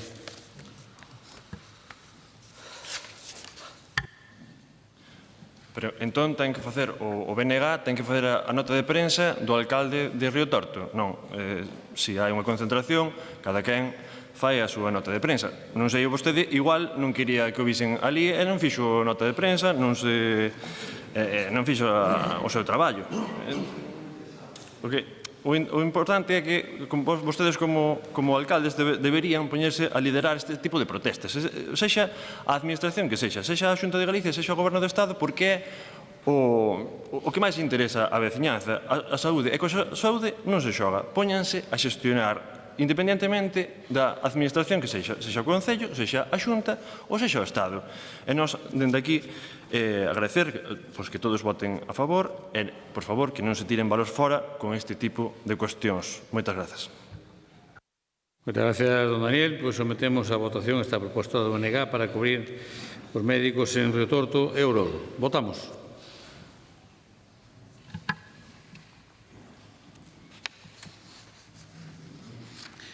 Votos emitidos 25, a favor 25, non hai votos en contra nin abstencións, queda, por lo tanto, aprobada por unanimidade.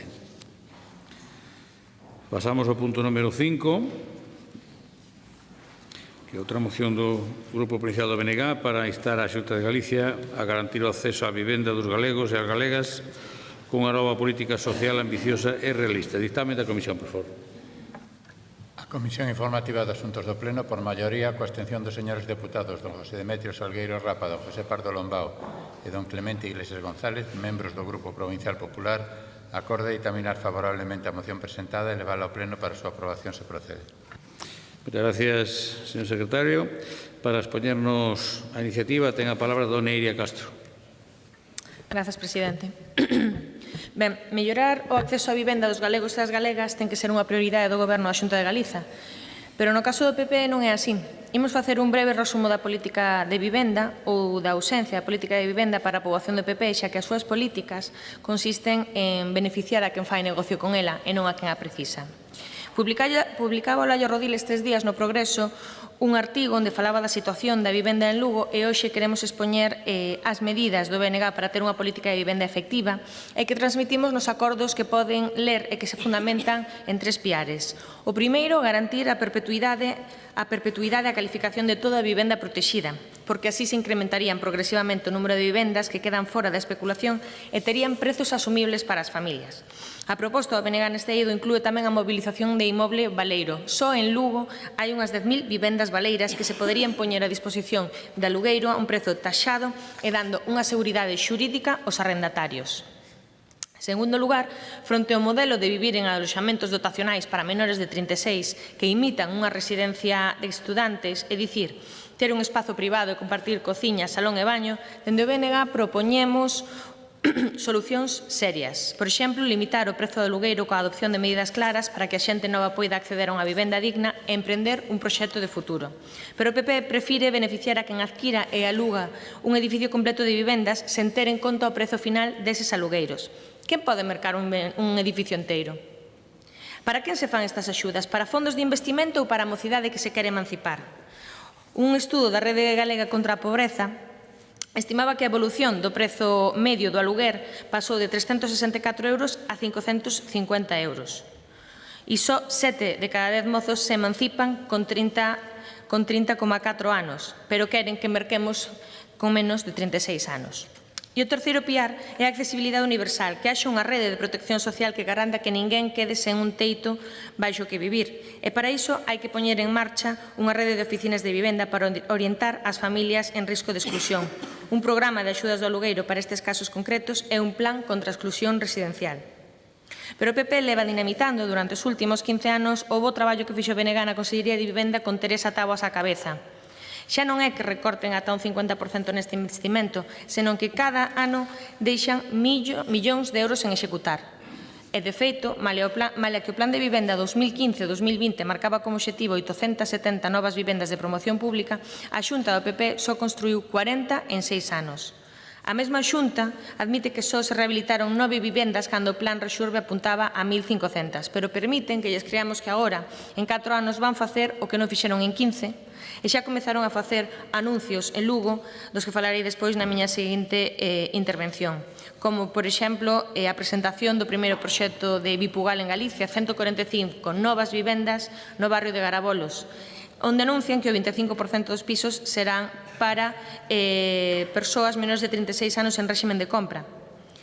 Como lles decía antes, se 7 de cada 10 mozos se emancipan con 30 anos, non sei como queren que se poidan endevedar menos de 36 anos para mercar un piso. Continúo despois na segunda intervención. Grazas. Moitas gracias, dona Iria. Por o Grupo Popular ten agora a palabra don Demetrio Salgueiro. Bo día, moitas gracias, señor presidente. Bo día a todos e todas. Ben, anuncio o posicionamento en contra desta moción por 2 motivos, principalmente. O primeiro, porque sigue defendendo un intervencionismo no mercado que está demostrado con feitos que é negativo e que o único que consigue é que cada vez máis vivendas saian do mercado de alugueiro convencional.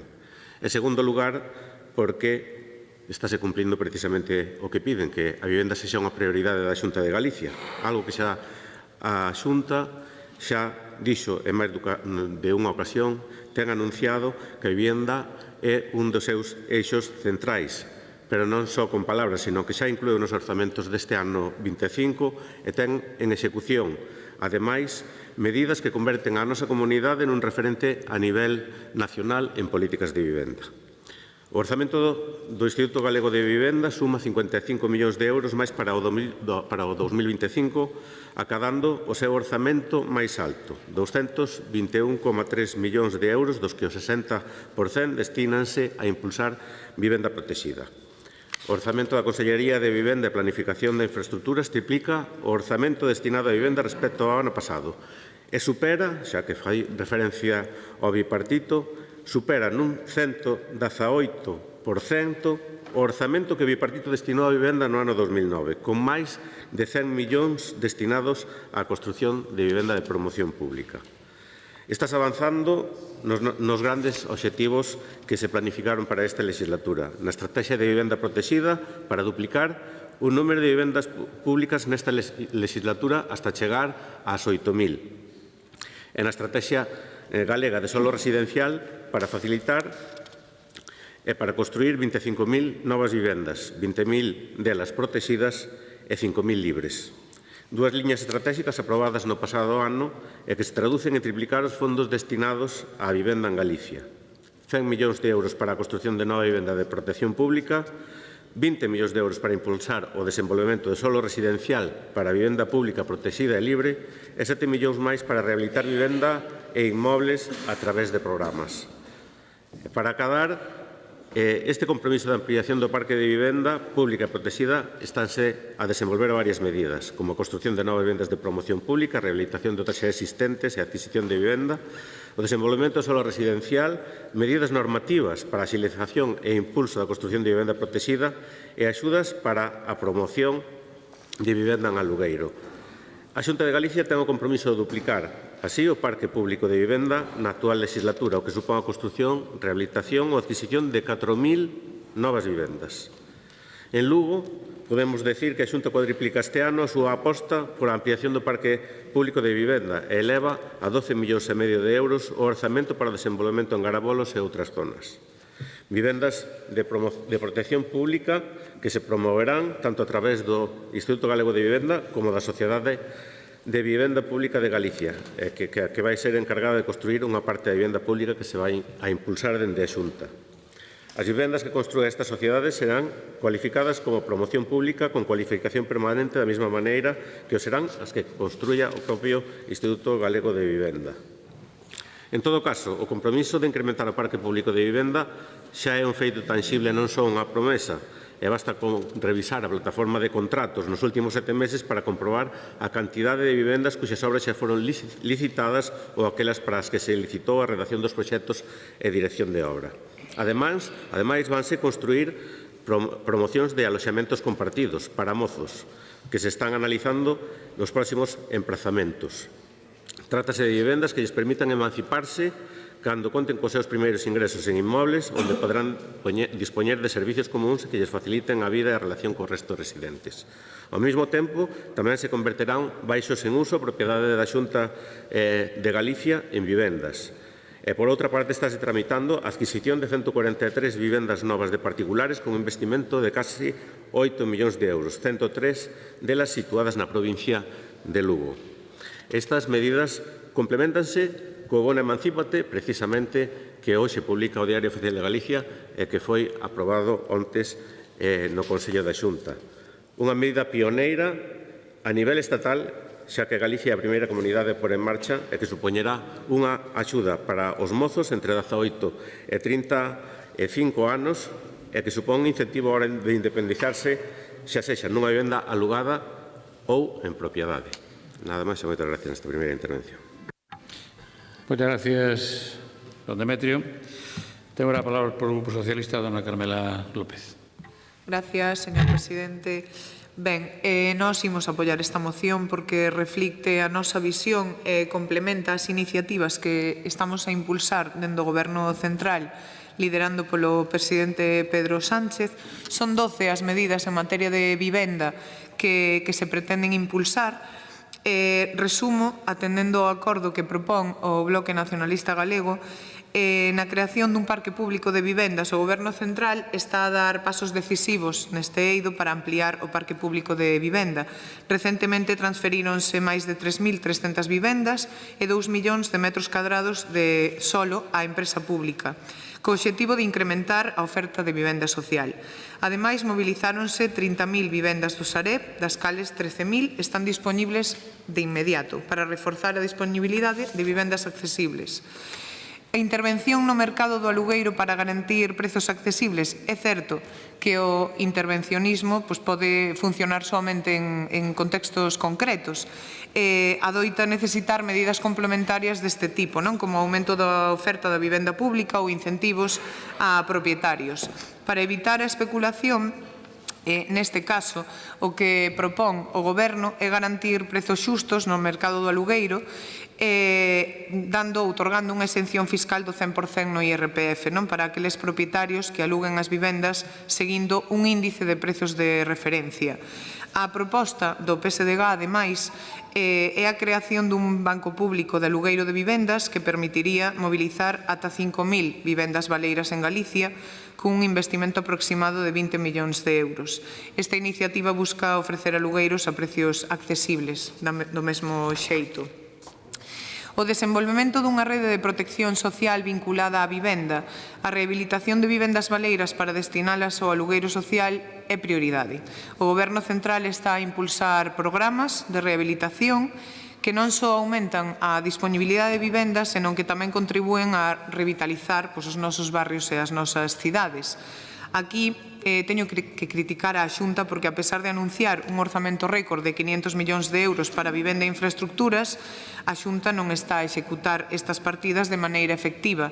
É imprescindible que o Goberno autonómico asuma a súa responsabilidade e colabore cos concellos para implementar estas medidas de forma eficiente. Dende o PSDG reafirmamos o noso compromiso co dereito á vivenda digna para todas as persoas e as medidas impulsadas polo Goberno Central e as propostas do noso partido en Galicia buscan facer fronte á emerxencia real habitacional que estamos a vivir. Así que instamos á Xunta a asumir a súa responsabilidade e a colaborar activamente na implementación destas iniciativas. Moitas gracias. Moitas gracias, dona Carmela. Dona Iria, segundo turno. Grazas, presidente. Mire, con estes últimos anuncios dos que estábamos falando, a Xunta fai mera propaganda, non é un cambio de modelo. Hai unha continuidade en beneficiar os intereses privados con cartos públicos. Facemos un paseo pola última década. Na última década, o PP decidiu liquidar vivenda protexida para que esta non fora competencia para o mercado libre. En 2006, fixéronse 38.000 vivendas libres, 4.200 delas protexidas. Un 11% era vivenda protexida. En 2010, caeu, despois da burbulla inmobiliaria, caeu a construción libre, 4.000 vivendas libres, 2.900 protexidas, un 42% de vivendas protexidas. Pero a partir de aí, a construción de vivendas protexidas cae en picado. Caeu ata un 0,30 ou incluso un 0,06% do total construído en 2018 con 2 vivendas protexidas. E en 2023 a vivenda protegida supuxo menos dun 4% do total construído. É a evidencia que a Xunta convertiu a vivenda protegida en inaccesible. O interese que mostra a Xunta en construir máis vivenda protegida ven acompañado de cambios importantes para facer disto un negocio rendible para os promotores. En 2021, a través da Lei de Simplificación Administrativa, modificaron a Lei de Vivenda para que os prezos máximos de venda e renda destes inmobles deixaran de regularse por unha normativa de desenvolvemento e pasaran a decidirse no Consello da Xunta. A partir de aí, houbo subo de prezos no 21, no 23 e no 24. Tan só nos 2 últimos anos a suba acumulada é dun 40% de media, o que é totalmente injustificable. O PP está colocando os prezos da vivenda protexida ao mesmo nivel que a vivenda no mercado libre. Vou facer un exemplo, en Monforte de Lemos, vivenda de nova construcción de 90 metros cuadrados, 122.000 euros. Un piso protegido nesta zona estaría en 174.000 euros en réxime xeral ou 154.000 en réxime especial. E o feito de que se atopen vivendas protexidas cun maior prezo que as do mercado libre evidencia que o incremento de prezos non é por un aumento dos custos de construción, porque ninguén construe a perdas. É a evidencia de que o PP da Xunta estira ao máximo a rendibilidade da vivenda protegida para aumentar os beneficios das empresas privadas, alimentando unha burbulla. O PP na Xunta alimenta a especulación urbanística con recursos públicos, porque cal é o objetivo de ter vivenda protegida? Debería ser facilitar o acceso á vivenda con prezos accesibles para rendas máis baixas.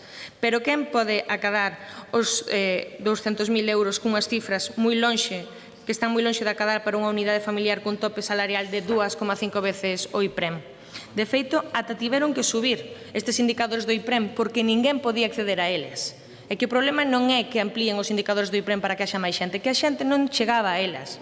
Ese é o problema cas vivendas protexidas. E este anuncio de que se iban facer 145 novas vivendas en Lugo, que é algo positivo, pero que se iban reservar unhas cantas para que menores de 36 anos poidan mercar cun soldo de o soldo medio para unha persoa de 26-36 anos en Lugo é de 17.500 euros. Quen, independizándose con 30 anos, quen pode endebedarse para comprar este tipo de apartamentos? Respóndeme, señor Demetrio. Gracias, presidente. Moitas gracias. Don Demetrio. Moitas gracias.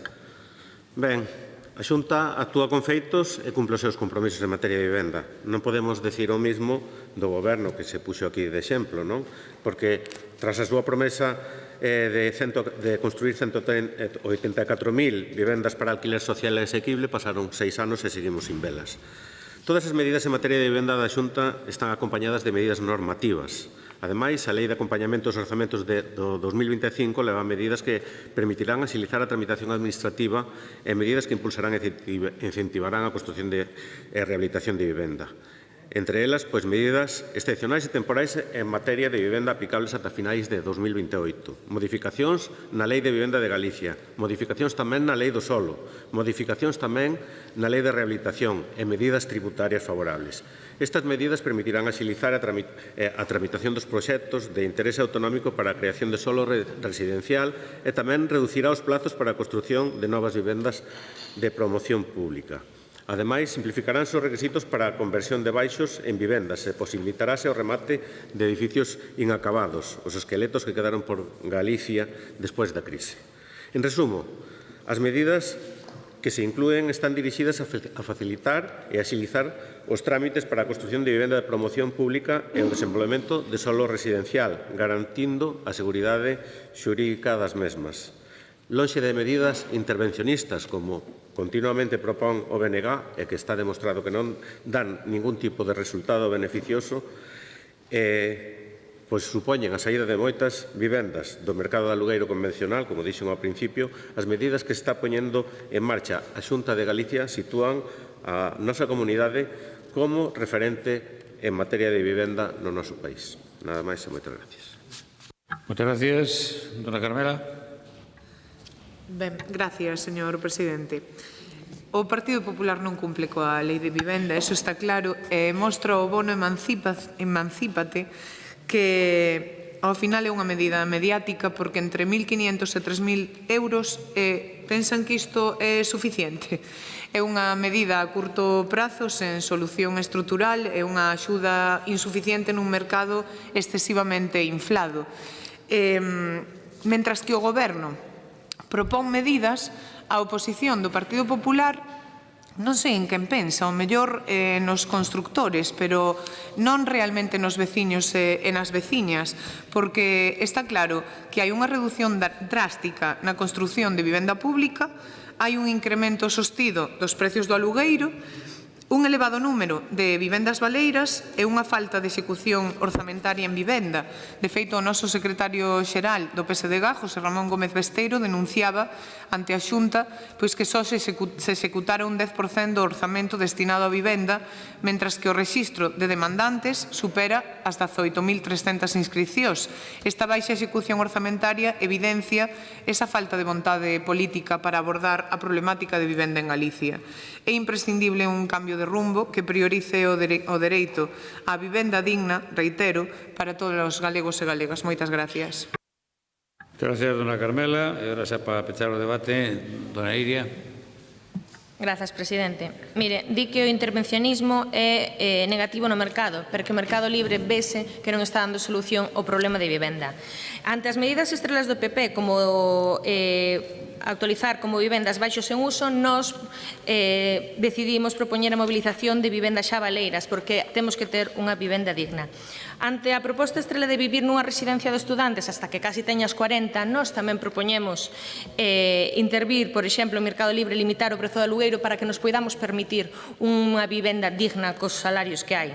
E sobre construir máis vivendas para seguir especulando e beneficiando os empresarios do ladrillo, onde o BNG pedimos que a Xunta aumente a perpetuidade e a calificación de toda vivenda protegida. O que pedimos é unha vivenda digna e que nos poidamos permitir. Non se pide tanto. Moitas grazas. Gracias, dona Iria. Pois nada, rematado o debate, sometemos a votación esta proposta sobre vivenda do BNG. Votamos.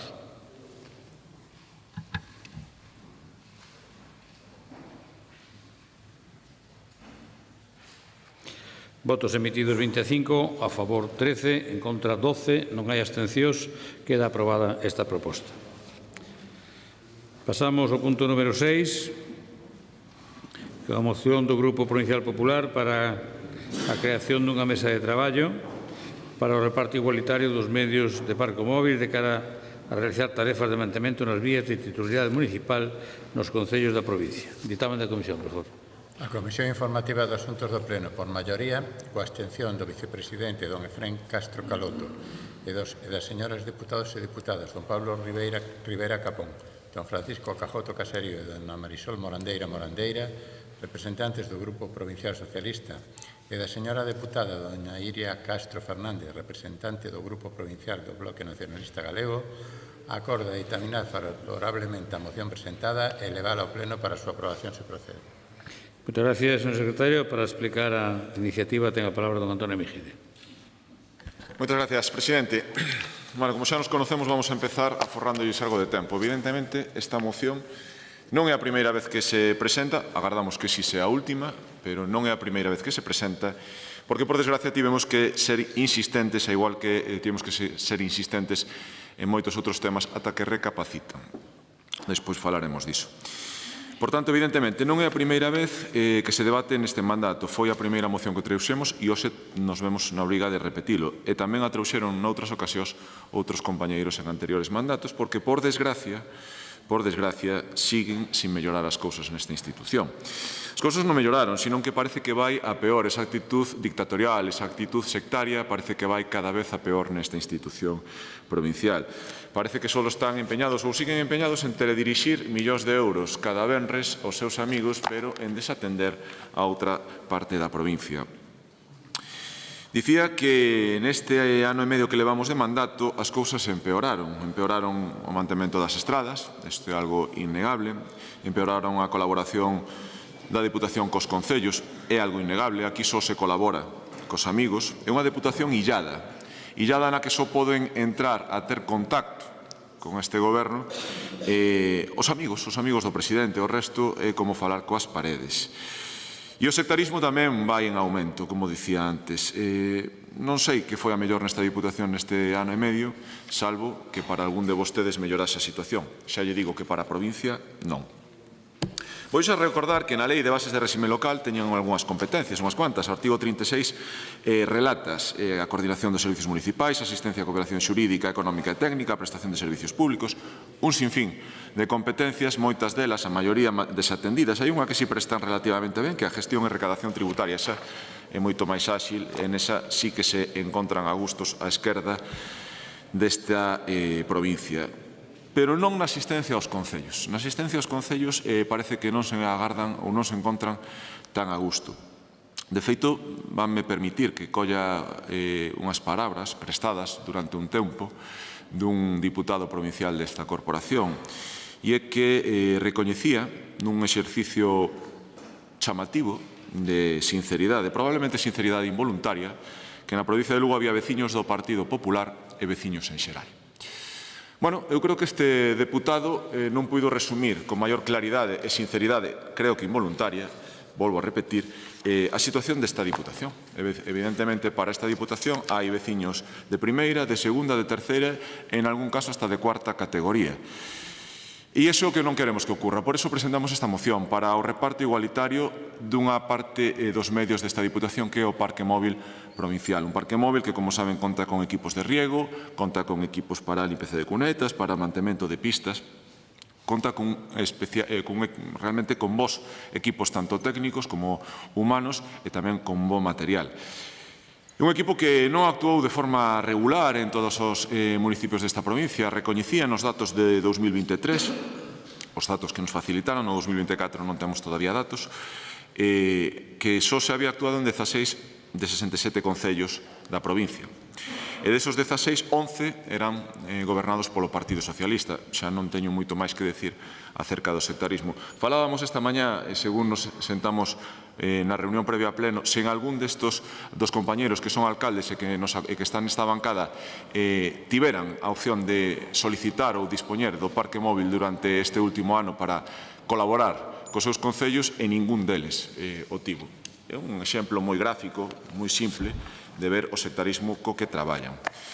Sabemos que unha destas brigadas está permanentemente no condado do señor Tomé, no condado de Lemos, pero o que queremos saber é onde están o resto. Onde están o resto e que protocolo, que procedimento hai que seguir para poder dispoñer del, porque, claro, o único que pedimos é un trato igualitario e transparente e público para todos os concellos, que é exactamente o que aquí non existe.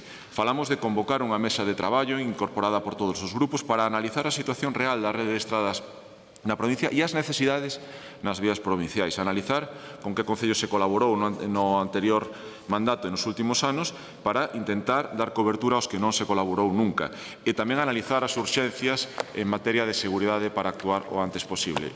E isto facelo de xeito periódico para ter un análisis en tempo real. É dicir, trato igualitario, público e transparente para todos os municipios de provincia. Agardo contar co seu apoio sinceramente. Moitas gracias, señora Mejide. Ben, polo Grupo Socialista ten a palabra don Pablo Rivera. Bueno, bo día, señor presidente, señoras e señores deputados. Diría, ajá, ven aquí o Partido Popular ca mesa de negociación. Deben pensar que están na OTAN e deben pensar que somos parvos. Pero é que isto é un auténtico despropósito. Xa o dixo vostede, por si tiña medo que yo dixera eu. Pero isto non é a primeira vez que traen esta moción, nin vai ser a última, porque traballar moito non traballa. Eso hai que dicirlo. E a mí prodúceme bastante humor isto que di vostede, porque que vostedes veñan aquí propoñendo unha mesa para negociar non sei que trapallada que a vostedes lles interesan, cando non souberon xestionar no pasado a rede de vías provinciais, sobredimensionando e sobredotando hasta convertila na rede de estradas provinciais máis extensa de toda España, cando non saben como xestionar no presente nin saben como hincarlle o dente a este goberno, e que, grazas aos lucenses, non van a ter oportunidade de xestionarlo no futuro, a mí, de verdade, que me produce algo de risa, non? Isto non é un patio de colexio, señor Ameijide. Vostedes insisten en comportarse así. Non son capaces de acatar os resultados das eleccións, que a vostedes os puxeron aí para facer unha oposición seria, e a nos puxeron aquí para gobernar. E cando un goberna, pois ten, afortunadamente, porque así lle outorgan os veciños e veciñas, a capacidade de decidir. E vostedes, pois, nin propostas serias, nin gobernar. Vostede é un fenómeno de, iba a decir de poñer calificativos, pero eu diría máis de poñer descalificativos. Pero se quere xogar así, pois xoguemos.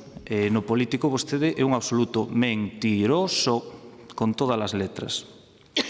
Mentiroso, unha e outra vez, porque minte descaradamente. E mentir é dicir cousas que non son verdade. E vostede di moitas, e non aprende.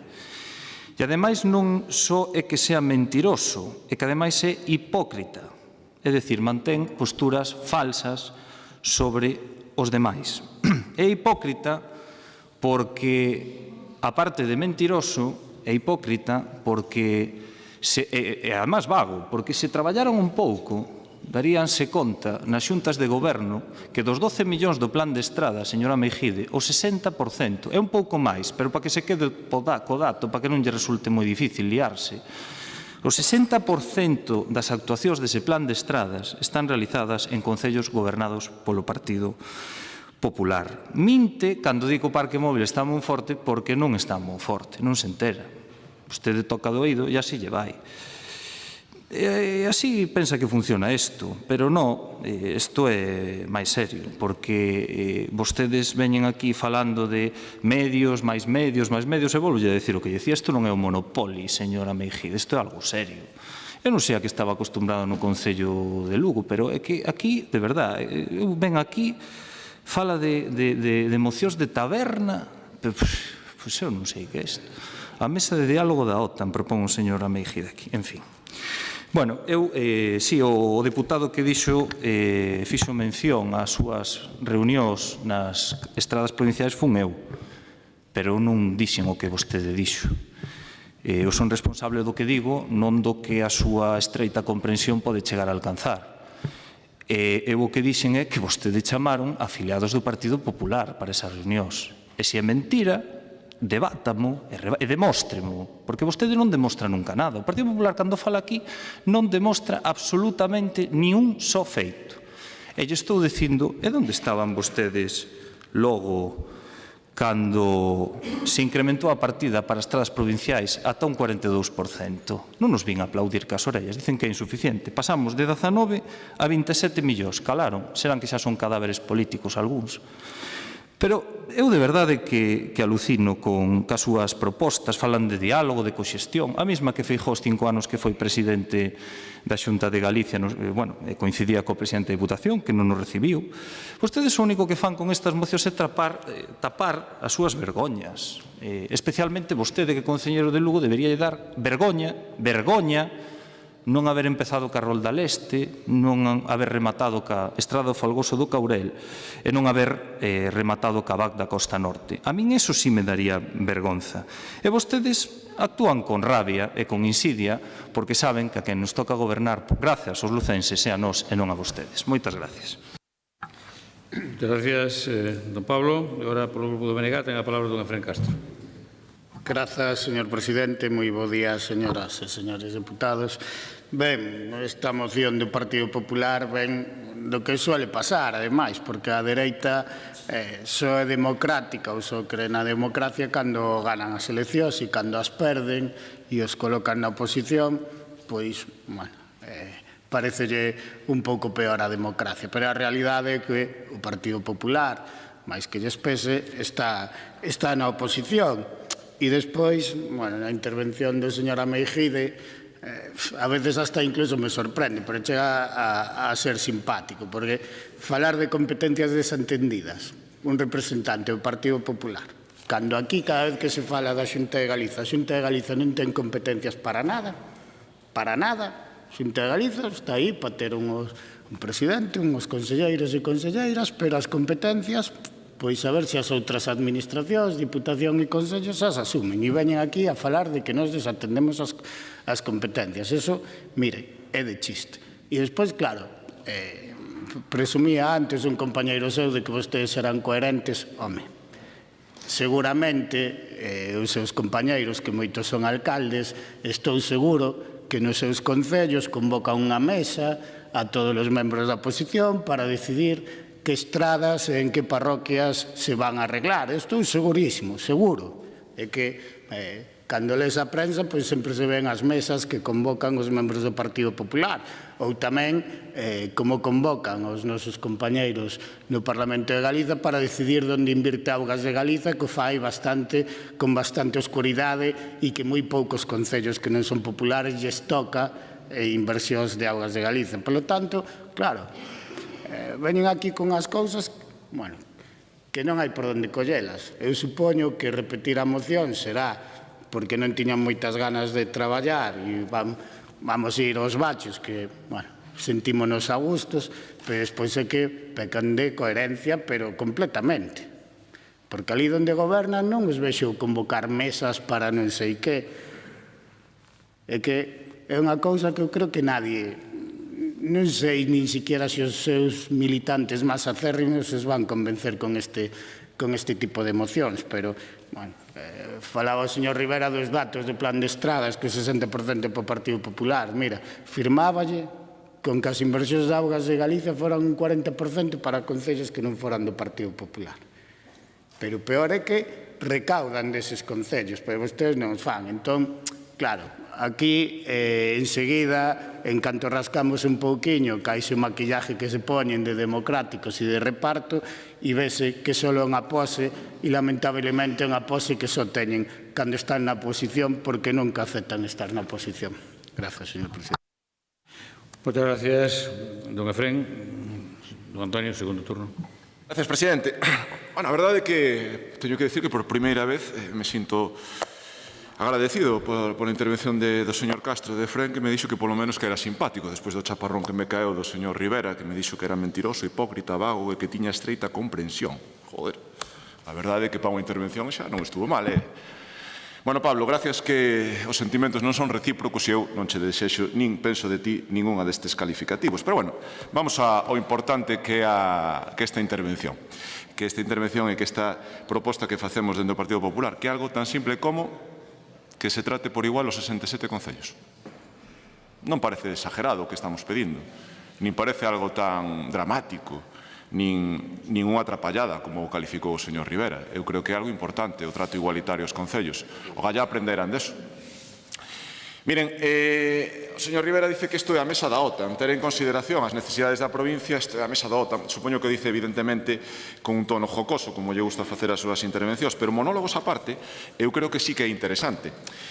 Igual que interesantes son as infraestructuras que vostede califica de atrapallada, pero que precisamente no último párrafo da súa primeira moción deste pleno, o acceso ás infraestructuras de calidade non é só un dereito dos veciños e veciñas de Lugo, sino unha ferramenta indispensable para frear o despoboamento rural.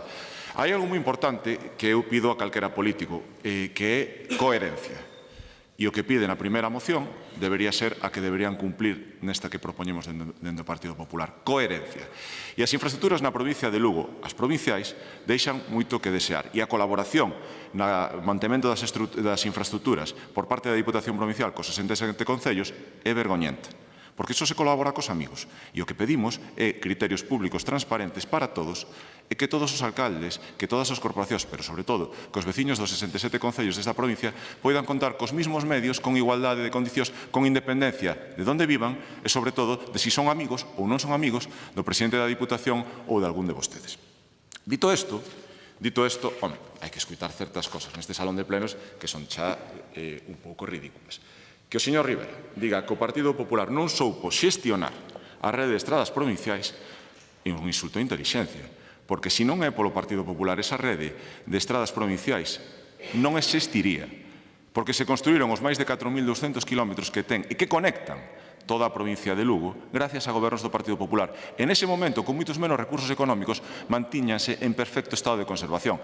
Vostedes chegaron e con moitísimos máis recursos económicos foron quen de abandonalas e deixar moitas delas intransitables e non construir ningún só kilómetro. Pero claro, para vostede, señor Rivera, é unha atrapallada a conexión dos veciños da provincia.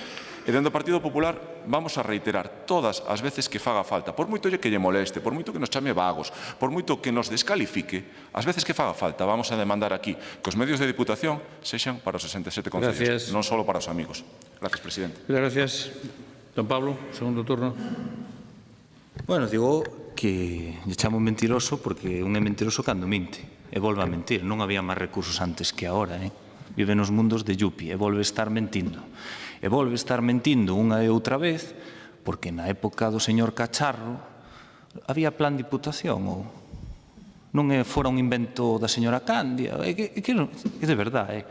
O seu indicador de coherencia, señora Meijide, creo que ten que volver a empezar, porque de verdade que a súa coherencia está moito en entredito últimamente.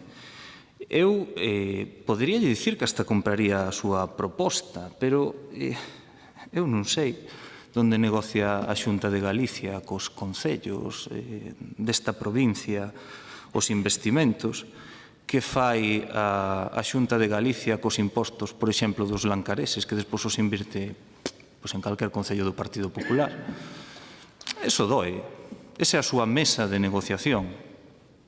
Cos impostos do resto dos veciños, onde non goberna o Partido Popular, financia obras nos concellos do Partido Popular. E podería comprarlle ese tema. E pois volvo a mentir descaradamente cando fai alusión a que a rede de estradas da Xunta está impecable. Iso é mentira. E vamos ir demostrando pouco a pouco. Iso demostra un descoñecemento brutal da provincia de Lugo. Brutal. Porque eu podo dicirlle de memoria 5 ou 6 concellos onde as estradas da Xunta non están ben, señora Meijide. Non están nada ben. Entón volve a mentir. E máis, presumen dun traballo impecable e aos 2 meses estánse levantando. Nalgúns concellos onde recentemente a Xunta de Galicia acaba de facer obras. E insístolle, é hipócrita porque dá a sensación de, con esta moción, vou a tratar de tapar todas as vergoñas da Xunta de Galicia, digo que todas as estradas da provincia de Lugo están mal, pero non é certo, as estradas da Deputación non lle están todas mal.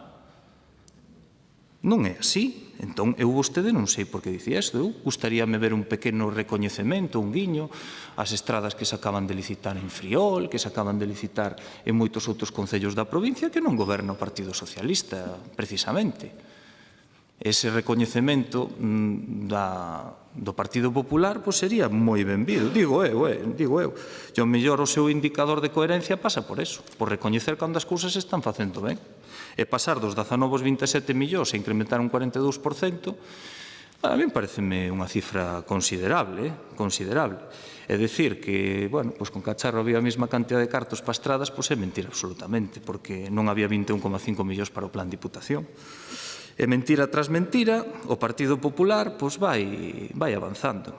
Pero tampouco vexo que se esforcen demasiado, a verdad. Moitas gracias. Moitas gracias, don Pablo. Don Efrén. Grazas, señor presidente. Bueno, ben, a ver, señora Meijide, é algo que xa dixo, pero voulle corregir porque vostede entende as institucións dunha maneira un pouco estrana ou moi partidista, porque a rede de carreteras provinciais non existe gracias a un goberno do Partido Popular, existe grazas ás veciñas e veciños desta provincia que pagan os seus impostos. Polo tanto, eu creo que aí, igual que se poden arreglar gracias a eso agora na actualidade, o sea que aquí, e despois, cando se fala de xestión, mire, vostede pode añorar moito a época do señor Cacharro e parecerlle moi ben que nós, a provincia de Lugo, teñamos a rede de carreteras máis amplia de todo o Estado español. Pero claro, a realidade é que a decisión de que carreteras se facían ou non, pois non era cos criterios de igualdade e transparencia que vostede trata de facernos querer que defenden aquí. Así que, eu sei que añoran moito tempos pasados, pero non eran os mellores para esta administración nin para esta provincia. E xa que falou de competencias desatendidas e fala de carreteras, pois o mellor podían predicar un pouco o exemplo, pois a Xunta de Galicia coller as competencias de estradas que son de titularidade provincial e que claramente son competencia autonómica, como pode ser o cinturón comarcal da comarca de Lugo, e non o fan. E despois, evidentemente, as estradas autonómicas non están todas en perfecto estado e, de feito, están bastante mal, a pesar de que teñen poucas. Teñen poucas porque non collen as súas competencias. Pero a que non recibiu, o mellor a tuveron estes últimos días e eu non me enterei, pero non creo que tuveran a chamada do presidente da Xunta para negociar o traspaso das vías provinciais de competencia autonómica. Pois eso é a coherencia que teñen vostedes e o que queren aquí montar este mesa que non sei exactamente que querían facer con eso. Pero xa lle digo, xa non vou dicir todos os alcaldes e alcaldesas do Partido Popular, si todos os alcaldes que son diputados da bancada popular empezan a montar mesas e a contar cos grupos da oposición para tomar estas decisiones, empezarían a ter algo de coherencia para facer estas propostas tan chamativas que reiteran unha e outra vez. Muchas gracias. Muy bien, para turno de peche, don Antonio. Moitas gracias, presidente. Bueno, non vou entrar porque a saga de calificativos seguiu incrementando por parte do señor Rivera, pero xa digo que non é recíproco, co cual non me preocupa. Pero é que miren, non coinciden nin as cifras que dá na intervención en carreteras. Dixo primeiro 13 millóns, despois 17, despois 27, pero a cifra real, se se suma ao cuadro que o presidente facilitou aos medios de comunicacións e ao grupo que lles fala, son 13.246.364,93 euros. É dicir, polo menos, conten a verdade cando suman. Simplemente cando suman, tampouco moito pedir. Efectivamente, sí que hai que recoñecer que gracias á presión dos veciños da provincia de Lugo, gracias á presión deste grupo de quen lle fala de moitos máis ao longo dos últimos anos, rectificaron e asumiron que teñen as estradas no peor estado da historia. E fomos ao final nesa materia e seguiremos presionando e vamos a presionar ata o final, ata que o parque móvil se poida empregar nos 67 concellos e non só nos que sexan amigos seus ou do presidente. Moitas gracias, señor Rivera, e volvolles a implorar o seu apoio a esta iniciativa. Gracias. Moi ben, pois sometemos a votación a iniciativa do Grupo Popular. Votamos.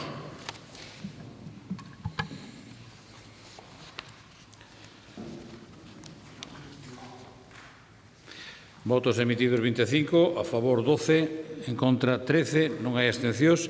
Queda, por tanto, rexeitada esta proposta. Pasamos ao seguinte punto da orde do día, que é o punto número 7. Tamén unha moción do Grupo Popular para instar a Diputación de Lugo a dirixir 250.000 euros para a rehabilitación da casona do Incio. Dictamen da Comisión. A Comisión Informativa do Asunto do Pleno, por maioría, coa abstención do vicepresidente don Efrén Castro Caloto e dos señores e señoras diputados don Pablo Rivera Capón, don Francisco Cajoto Caserío e dona Marisol Morandeira, representante do Grupo Provincial Socialista, e da señora deputada dona Iria Castro Fernández, representante do Grupo Provincial do Bloque Nacionalista Galego, acorda ditaminar favorablemente a moción presentada e levala ao pleno para a súa aprobación se procede. Moitas gracias, señor secretario. Para expoñernos a iniciativa ten a palabra don Héctor Corujo. Moitas gracias, señor presidente. Moi bons días a todas e todos. Sin máis, paso a ler o contido da moción.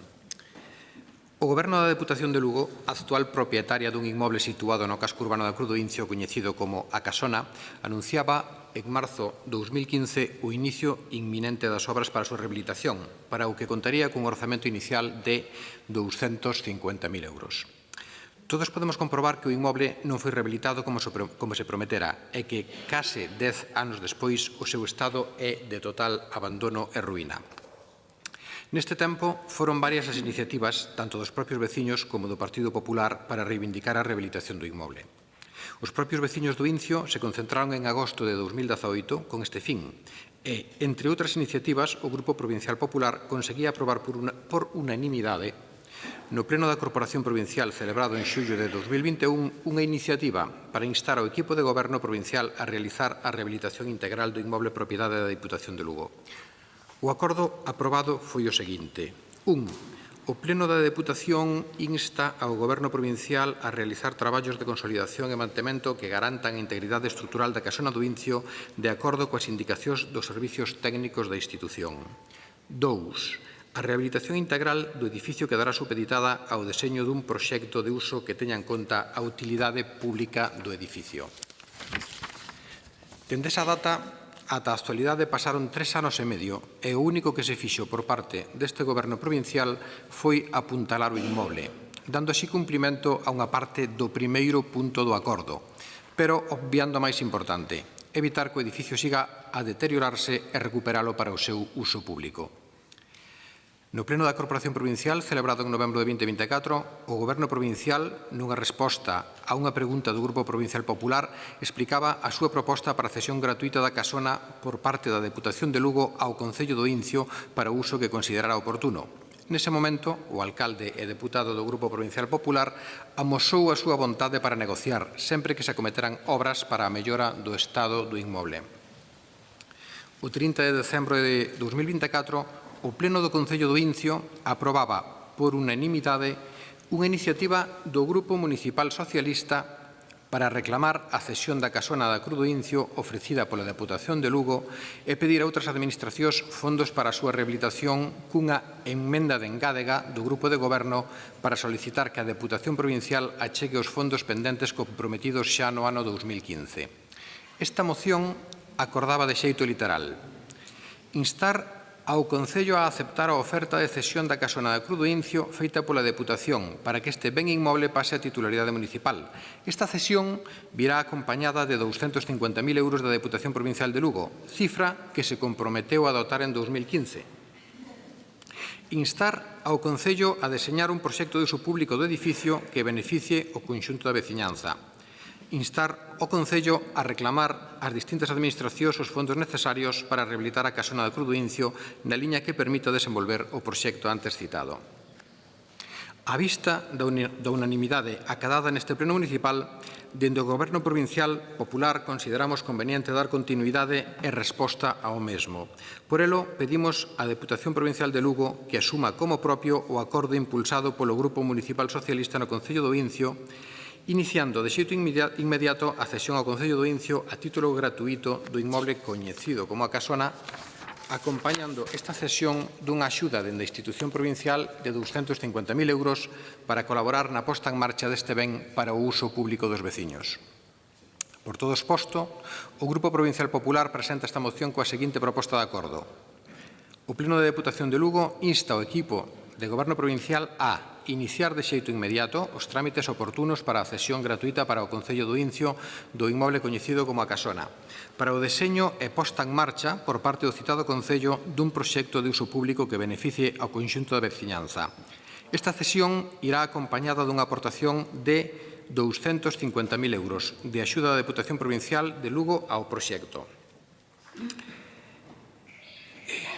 De acordo coa cifra comprometida en 2015 e ratificado unanimemente por acordo plenario no Pleno do Concello do Incio o 30 de decembro de 2024. Acabame de pasar un documento, casi considero unha tomadura de pelo, que se titula Enmenda de sustitución á moción do PP relativa a rehabilitar a casona do Incio, pero sobre este xa me pronunciarei no segundo turno de intervención. Moitísimas gracias. Moitas gracias, señor Corujo.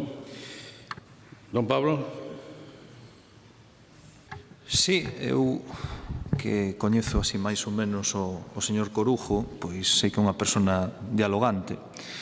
E por iso moito me temo que empeza a ter algún síntoma do que eu bauticei como candianitis, é dicir, esa extraña enfermidade que cando a señora Candia apreta, algúns deputados do PP, non todos, porque algúns están vacunados, empezan a poñer os intereses partidistas por riba de calquera outra cousa. E a verdade é que o lamento.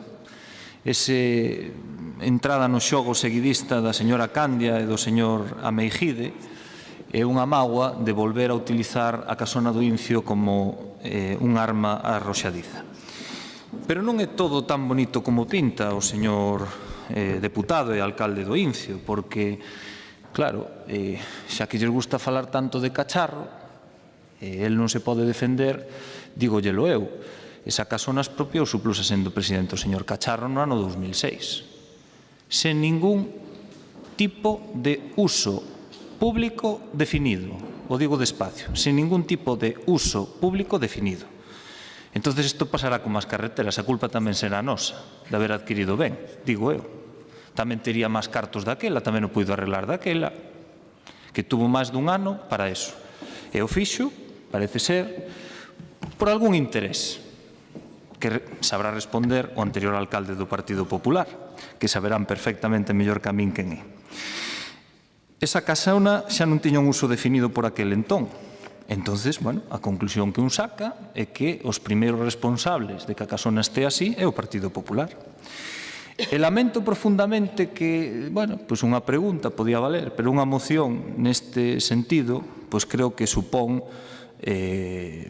pasar todas as liñas do respeto institucional, entrar nese xogo de, bueno, vou meter unha moción, porque ao final eu creo que a quen lle interesa que os veciños e veciñas e o alcalde, pois, está facendo aquí un papel que non lle corresponde, porque se o presidente, e vostede mesmo recoñece que o presidente da Diputación recibiu sendo alcalde do Incio, ainda non diputado, e lle plantexa facer un proxecto para uso público do mesmo e vostede, despois de 3 anos e medio, non o entrega, pois dificilmente vamos a saber o que pasou.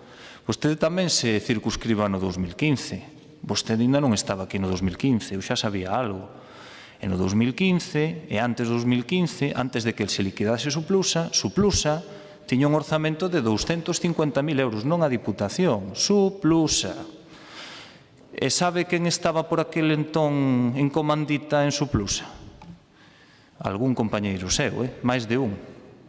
Máis de un. Foron os máximos responsables do bloqueo da casona do Incio, porque non contribuíron a sacar adiante o orzamento. E no 15, outro tanto de lo mismo, trasladouse a Diputación ese orzamento, pero vostedes bloquearon. Iso hai que dicilo, porque senón volven a mentir, señores do Partido Popular.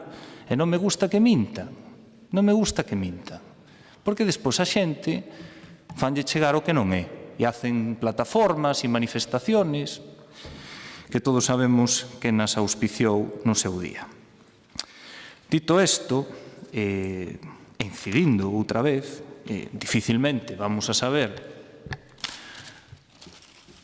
que vamos ou que queren facer vostedes ca casona do Incio, sobre todo vostede, se non sei de que vai ese proxecto. O mellor xa o ten. Pero a mí tampouco me vale eso de enseñarlle primeiro a Xunta e despois voulle pedir a Diputación, que non se olvide que a casona, agora mismo, é un ben inmoble propiedade e titularidade da Diputación de Lugo. Polo tanto, creo que o máis lóxico, en aras dese respeto institucional que o coherente a Meijide pide constantemente, se quedou en facer unha cousa, non traiga unha moción ao pleno. Por iso lle planteamos aí, pois elabora o proxecto, se é que non o ten acabado, enseñe ao presidente, estudiaremos a viabilidade da cesión gratuita do ben inmoble, porque sabe que vostede perfectamente que os bens non se poden regalar así como así. Habrá que ter unha finalidade. O mellor vostede a sábelle ou non, pero temos que sabela para que os servizos técnicos procedan a avaliar a idoneidade da súa cesión. E, dende logo, pois, se xa sabe que a Xunta lle vai dar financiamento, vaya por riba, non é que yo o teña que pelear, é que a Xunta ten responsabilidades en rehabilitación patrimonial e, polo tanto, é que tal vez teña que reparar e rehabilitar a casona. Así que eu podo decir, estou un pouco decepcionado. Digo en serio. Gracias. Don Pablo, don Efrén. Grazas, señor presidente. Bueno, eu creo que me explicou bastante ben o señor Rivera a situación, porque aquí a propia moción o facía, o señor Corujo que fixo foi lela, fai un repaso histórico, pero o señor Rivera decía mentindo vou ser máis amable, vou omitindo certas cousas. Claro, a min chócame moito que cando cambiou a postura do Partido Popular, cando cambiou o goberno local do Incio, ou é que de repente tuveron unha aparición mariana e se empeza a preocupar o patrimonio, porque, mire, durante o mandato do 2015 en adiante controlaron Suplusa, que era quen tiña o orzamento e a propiedade da casona. E bloquearon. Cal era o problema nese momento? Non era tan importante a casona no Incio nese momento, que cambiaba? Ou é que só cambiaba a cor política de quen ocupaba a alcaldía dese concello? Porque a veces pode ser mal pensado e pensar que o Partido Popular lle importa a casona do Incio según quen goberne. Porque tuveron moitas oportunidades de haber feito aquel. Cando a compraron, fala de que hai non sei cantos anos de un compromiso, pero que hai moitos máis anos que vostedes o compraron e seguiron gobernando durante varios e nada fixeron con eso. Nada. Tuveron o control de Suplusa e tampouco se lles acordou. E agora, home, eu creo que se un alcalde está negociando a cesión dunha maneira amable, se compromete a algo que hasta parece razonable, non? Se alguén lle pides un ben que é propiedade entre as administracións e a administración que ten a propiedade che di, bueno, pois preséntame que uso lle vas a dar e que queres facer con este ben, e a partir de aí seguimos falando, parece razonable, non? Eu creo que se calquera administración non é que deba, eu que creo que ten o deber de exixir eso. Polo tanto, esta moción non sei en onde enmarcala, e ademais, mire, neste pleno que volvemos a falar de competencias, pois volvense a olvidar da Xunta de Galicia e ten competencias en patrimonio. E además non sabémoslo ben, porque, mire, cando esta institución compra un ben de interese patrimonial para tratar de salvalo de que caiga e facer inversións nel, a Xunta de Galicia utiliza as súas competencias, pero non para salvar o ben, simplemente para bloquear. Porque con Caldaloba a Xunta de Galicia utilizou o seu dereito de retrato contra a Diputación, que é o seu dereito, pero só o anunciou. Sigue sin comprarnos ese ben, que nós xa pagamos, e sigue sin deixarnos facer actuacións de consolidación. Por eso digo que a preocupación do Partido Popular, por o patrimonio, pois é moi cativa, e utilízana para facer política, eu non sei. Señor Corujo, si cree que no medio dunha negociación, cando se comprometeu algo, meter unha moción nun pleno, cree que eso é a forma de entenderse entre dúas administracións. Eu, sinceramente, creo que non. Polo tanto, bueno, pois vostedes contan un relato que non é a realidade e a realidade golpealles nos fociños. Moitas gracias, señor Efrén. Señor Corujo, segundo turno. Moitas gracias, señor presidente. Bueno, procurarei ir rebatindo primeiro o señor Rivera. Dice que cando se expropiou efectivamente era Cacharro presidente da Diputación, se expropiou sen uso definido. Efectivamente, eso é certo. O convenio que se firmou o Concello do Incio da Diputación de Lugo e Suplusa marca, literalmente: a tal efecto, la sociedad urbanística se compromete a la gestión completa del polígono 1 hasta su completa ejecución y en los siguientes términos: redactar el proyecto de expropiación previsto en el plan general, como beneficiaria de la expropiación, tal como se recoge en la cláusula cuarta de este convenio, abonar el importe que resulte del precio cierto, redactar el proyecto de recuperación integral del P1 y ejecutar las obras a través de empresario seleccionado mediante concurso público. Fixéronse as fases A e B hasta que entrou de presidente da Diputación o señor Besteiro. Aí se paralizou. Pero o que se había acordado no convenio, efectivamente, hizo o señor Rivera, expropiouse sin un uso definido, é certo, pero que estaba conveniado e que ese uso se acordaría posteriormente ca colaboración de Suplusa e da Deputación de Lugo. Díceme a maiores que a moción esta está fora de lugar. A ver, esta moción é unha continuación da moción que meteu o Grupo Socialista do Incio no pleno do Concello do Incio e que por unanimidade aprobou o pleno do Concello do Incio cunha vontade de colaboración, de negociación ou de sacar adiante unha cuestión que xa leva demasiado tempo enrevesada. Vamos, para o ano que ven, fará 20 anos da sinatura deste convenio, non se fixo nada na casona e non ten pinta de que se vai a facer nada. A cuestión sería, aprobando o Concello, a moción do PSOE no Concello do Incio, é desbloquear esta situación. A vontade que temos é de negociación, señor Efrén. Non, absoluto. Decíame o señor Rivera que me chamaba mentiroso porque nunha reunión que tuven co presidente da Diputación, que, por certo, non recordo que estuvera asistindo o señor Rivera, o presidente me planteara presentar un proxecto para evaluar a Deputación. A ver, se iso foi certo, eu en absoluto recordo. Si é certo que nesa reunión, ao final, o presidente me falou da posibilidade de ter a cesión.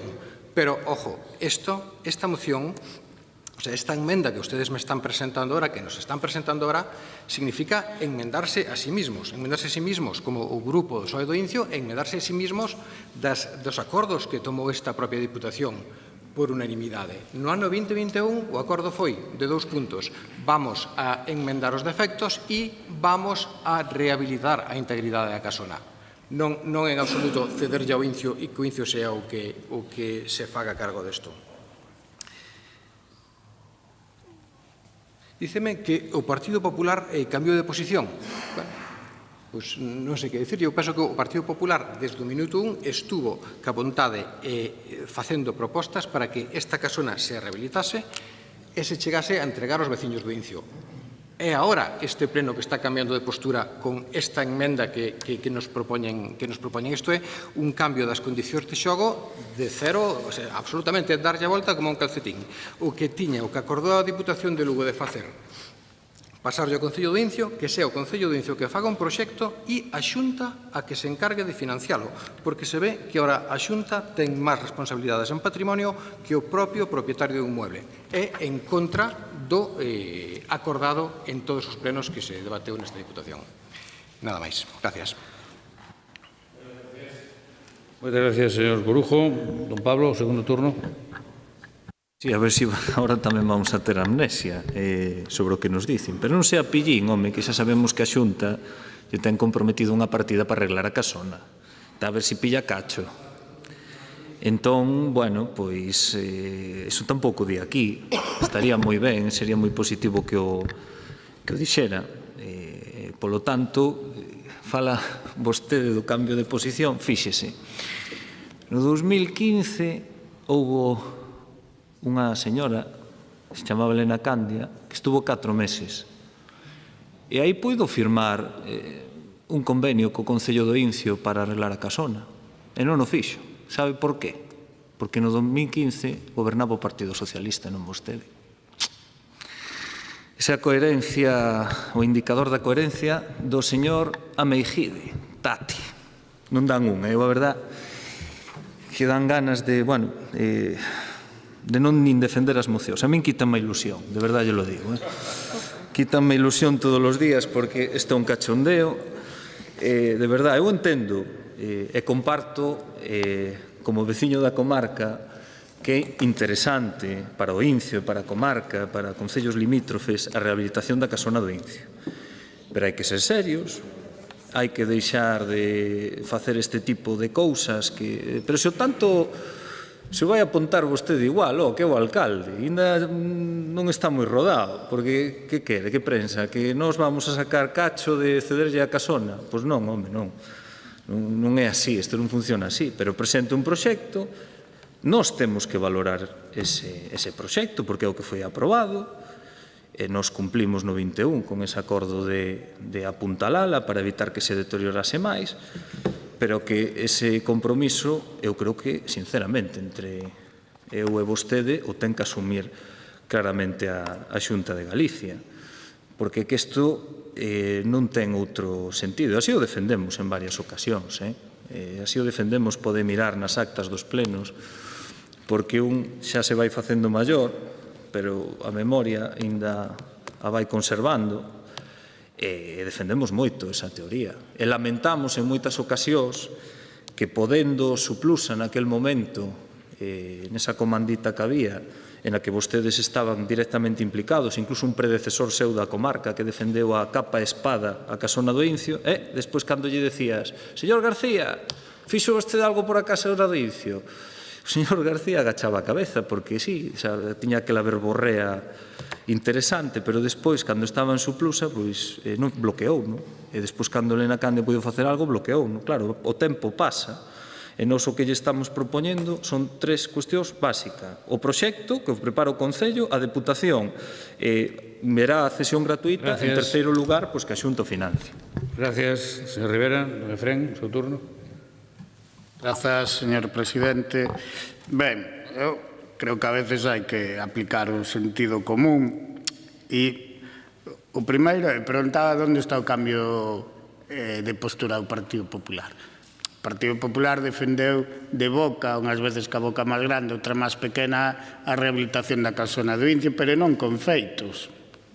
Claro, porque non falaba o señor Rivera dos meses de presidencia da señora Candia, pero que despois tamén, por cousas da política, durante varios anos controlaron Suplusa, aquela sociedade que non querían que desfixéramos por se acaso volvía o tempo do barro. Controlaron Suplusa, que era a propietaria e que tiña fondos para actuar na casona do Incio e, curiosamente, pois, cando era de poñer o diñeiro, pois aí perdían o interese. teñen moito máis interés en mociones, pero cando teñen responsabilidade e poñer o diñeiro, aí perdían o interese. E despois, falaba do sentido común.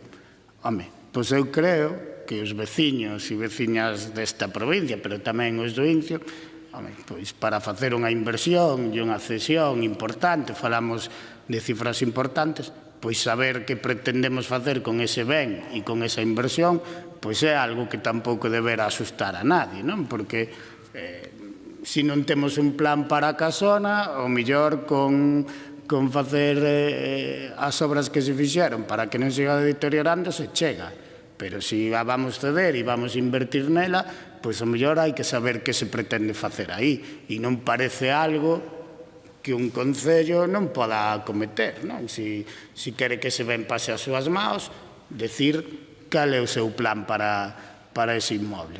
Eu creo que é algo completamente razonable. O señor Corujo parece que como se lle estuéramos pedindo a metade do orzamento ao Concello do Incio, e só se pide sentido común e saber para onde vai ir un ben, que a propiedade desta, máis que para onde, que vai para o Concello do Incio, para que, e tamén pois se exigen inversións a que van estar destinadas. Por lo tanto, eu creo que esa petición, máis alá de que a falaran nunha reunión, é a de sentido común e que exixe pois a levar unha institución con a seriedade que merece. Por lo tanto, home, pois eu creo que eso que tanto lles molesta para nós tamén é un punto moi importante para tomar as decisións, tanto da cesión como das inversións, e é saber cal é o futuro desa casa e cal é ese fin.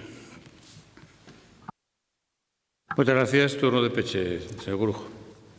Moitas gracias, señor presidente.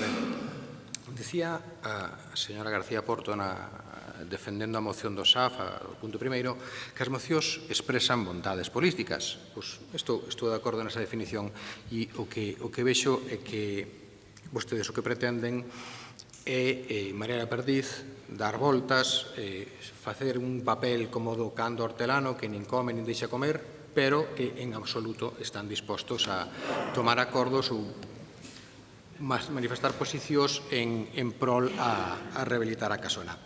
Ahora mesmo están invertindo absolutamente o procedimento que se pensou que nestes 20 anos que casi levamos que se iba a facer coa casona, que era a Diputación suplusa anteriormente se faría cargo desto, o Concello do Incio colaboraría dunha forma activa ou sería un interlocutor que se tería en conta de forma primaria, e eso sería parte do patrimonio da Diputación ou pasaría ao Concello do Incio, xa se vería. Ora non, ora a cuestión é que sea o Concello do Incio o que decida o proxecto e a Diputación, a ver se lle parece correcto. Gracias. Moitas gracias, señor Corujo. Mire, vou aclarar unha cousa, señor Corujo. Sí. Vostedes aquí falan permanentemente, e eu me encanta que o fagan, do bipartito. Porque 16 anos despois, desde o ano 2009, estamos no 25, pois según ustedes, ainda hoxe falaron aquí do bipartito, por exemplo, don Demetrio. E claro, parece que ustedes aquí estuveron panza arriba, porque claro, se ainda hai que acordarse do bipartito, 16 anos despois, xa me dirán que fixeron ustedes. Xa me dirán. Pero estupendo, porque eu ademais fui un dos diputados que tuve a honra de apoiar aquel bipartito. Por lo tanto, encantado. Ustedes poñen estes exemplos, pero fíxese vostede. Primeiro, voulle dicir o compromiso que eu teño con vostede para que o sepan todos os veciños do Incio, se queren escoitar, lógicamente, e tamén faceres un recordatorio a vostedes que non o facemos habitualmente, pero vou facer a título de anécdota. Mire, eu no ano 2015 non estaba aquí. E o meu compromiso con vostede era, se vostede a pedía, porque vostede me dixo que tiña maneira de que lle financien as obras, solicitar a casona e eu lle accedía. Ese é o meu compromiso. Que sepan os veciños do Incio que a Diputación ten o compromiso que eu adquirín con vostede de cederlle a casona se así o solicita. Para fines públicos, lógicamente. Para fines públicos. Dito eso, mire, xa que ustedes se acordan do bipartito, que, como digo, a mí me encanta, e casi as cousas veñen do mesmo tempo, porque o bipartito empezou no 2004, e o que vou dicir agora perdón, no 2005, e o que vou dicir agora, ocorreu no 2003, fíxese vostede, hai 2 anos de diferencia nada máis. Resulta que, lamentablemente, aquí en Galicia, no ano 2002, houbo o Prestige. E o 24 de xaneiro do 2003, no Concello da Coruña, houbo unha reunión do Consello de Ministros do Goberno de España presidido por José María Andar, donde estaban todos os tótems, Álvarez Casco, Rodrigo Rato, Ana Pastor, Mariano Rajoy, e, entre outras moitas cousas, aprobaron. Escoite ben, niso que chamaron Plan Galicia, aprobaron a autovía A72 entre Monforte e Chantada. Pode comprobar vostede que ten superado o plan, a declaración de impacto ambiental, o sea que podía refacer. Acordaron AVE Ferrol-Bilbao. Acordouno o goberno de Aznar do PP no Concello da Coruña en Consello de Ministros. Acordaron AVE Ponferrada-Monforte. Acordaron AVE Coruña-Lugo. Acordaron Parador de Muxía, o único que hai feito, e, por certo, empezou no Zapatero e inaugurou no Rajoy. E hai máis, pode seguir relatando máis cousas. Usted parece normal que ustedes que gobernan Galicia desde o ano 2009, desde abril do 2009, lle poden seguir botando a culpa aos anteriores. Usted que queren facer limpieza étnica e borrar todo o que hubo. Por tanto, usted fale dos compromisos que eu teño con usted, que son os que podo responder eu. Eu dos outros non o sei, porque vostedes gobernaron su plus e puderon facer con unha persona que eu non vou a citar, pero que ustedes, de alguma maneira, mercadearon con ela. Ou é que nos olvidamos das reunións, incluso hai fotos de prensa onde a señora Candia e esa persoa comían e se reunían e acordaban cousas que despois levaban aquí á práctica. Quen nombrou ao presidente de Soplusa? Quen votou ao presidente de Soplusa daqueles 4 anos? Más que o Partido Popular.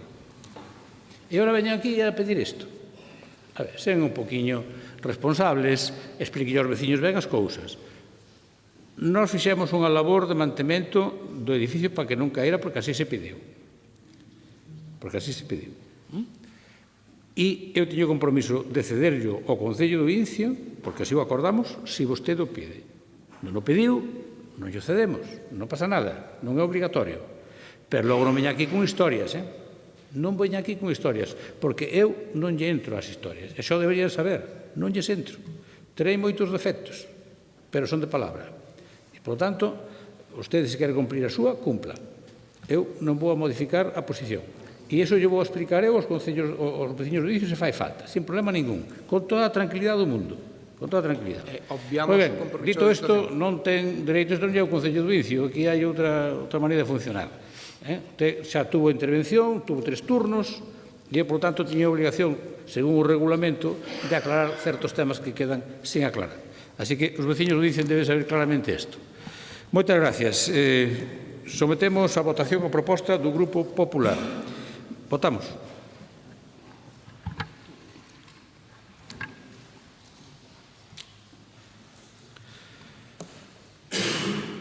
Votos emitidos 25, votos a favor 12, en contra 13, non hai abstencións, queda rexeitada esta proposta. Pasamos ao punto número 8, que é dación de conta das resolucións de presidencia adoptadas durante o mes de decembro de 2024. Punto número 9, comunicacións de presidencia que non hai. Punto número 10, é un rogo que, polos datos que teño, se está correcto, vai formular don José María Fernández. Ten a palabra. Delle. Gracias, presidente. Lugo encendido, por eso non encendía. Gracias, presidente. Bos días a todos e a todas.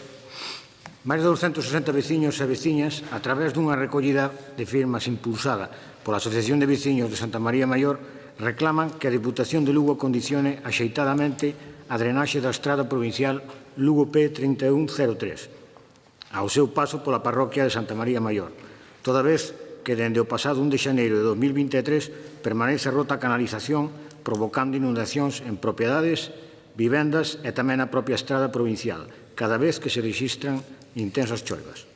A vista do exposto, o Grupo Provincial Popular solicita ao Goberno provincial que atenda a reclamación dos veciños e veciñas adoptando as medidas oportunas para reparar as canalizacións de drenaxe longitudinal e transversal da auga de escorrentía nesta vía provincial, que se reparen os danos causados ao firme da estrada e que se leve a cabo un mantemento axeitado das cunetas para que non se repitan feitos como sufridos durante estes anos. Moitas gracias. Moitas gracias, don José María. Os robos non se contestan, pero sí lle vou facer unha aclaración para que o sepan tamén todos. Porque a mí me dicen os técnicos esta situación vende moi antigo, os de fai posiblemente máis de 40 anos ou por aí, donde incluso había un tubo que pasaba por debaixo dunha vivenda, dunha casa. Por tanto, iso non foi agora nin fai 20 anos, foi bastante antes. E nunca houve maior problema, ou polo menos así me dicen, hasta que a Xunta de Galicia fixo unha obra dunha estrada máis arriba da estrada provincial e desviou as augas desa obra hacia a provincial, con lo cual causou problema abaixo. Eu teño encargado un informe sobre eso aos técnicos. Foron ver aquelo, están analizando, vendo todo eso, creo que incluso chegaron a falar con algún técnico da Xunta, están o vendo. Evidentemente, ao señor habrá que darlle algunha solución, porque máis alá de que teña a culpa, que pasa un tubo de auga pluvial por debaixo da vivenda, non parece o máis normal do mundo, non? Habrá que ver algo.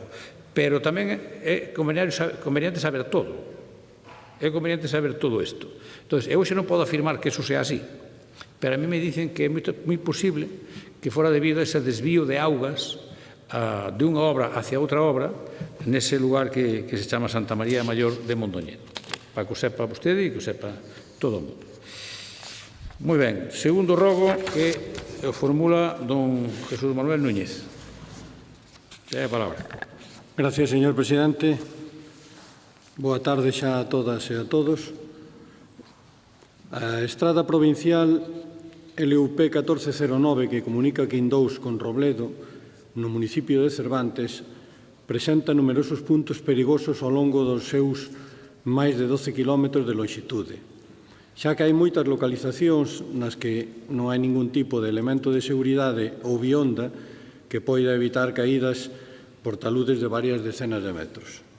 A vista do exposto, o Grupo Provincial Popular solicita ao Goberno Provincial que a Deputación de Lugo realice un estudo dos puntos da rede viaria provincial con risco de caídas por desniveis e desenvolva un plan para a colocación de elementos que garantan a seguridade dos seus usuarios, facendo especial fincapé nos puntos de especial perigosidade, como a desta estrada provincial LUP 1409 no termo municipal de Cervantes. Gracias.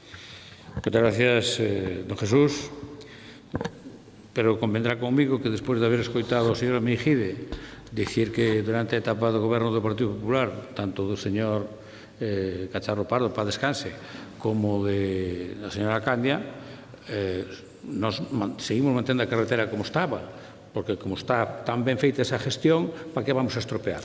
Vamos a deixar estar como está. Primeira pregunta que vai a facer don Antonio Mejide. Ten a palabra.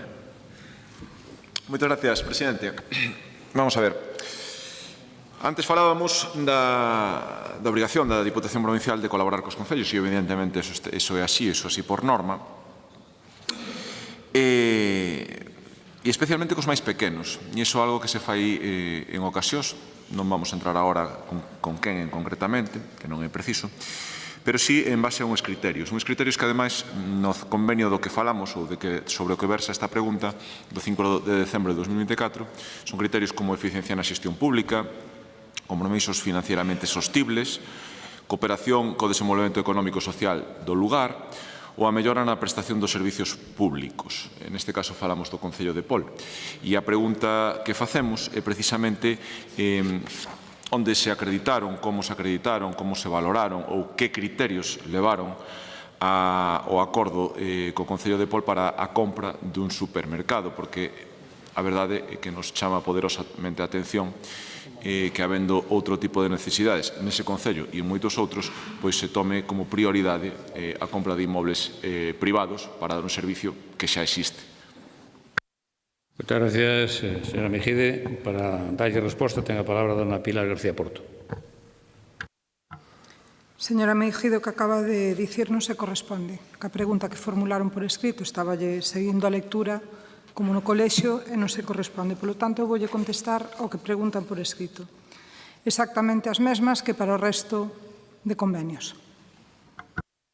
Quer repreguntar, don Antonio? Ten a palabra. Por suposto, porque a compresión auditiva o mellor non é a...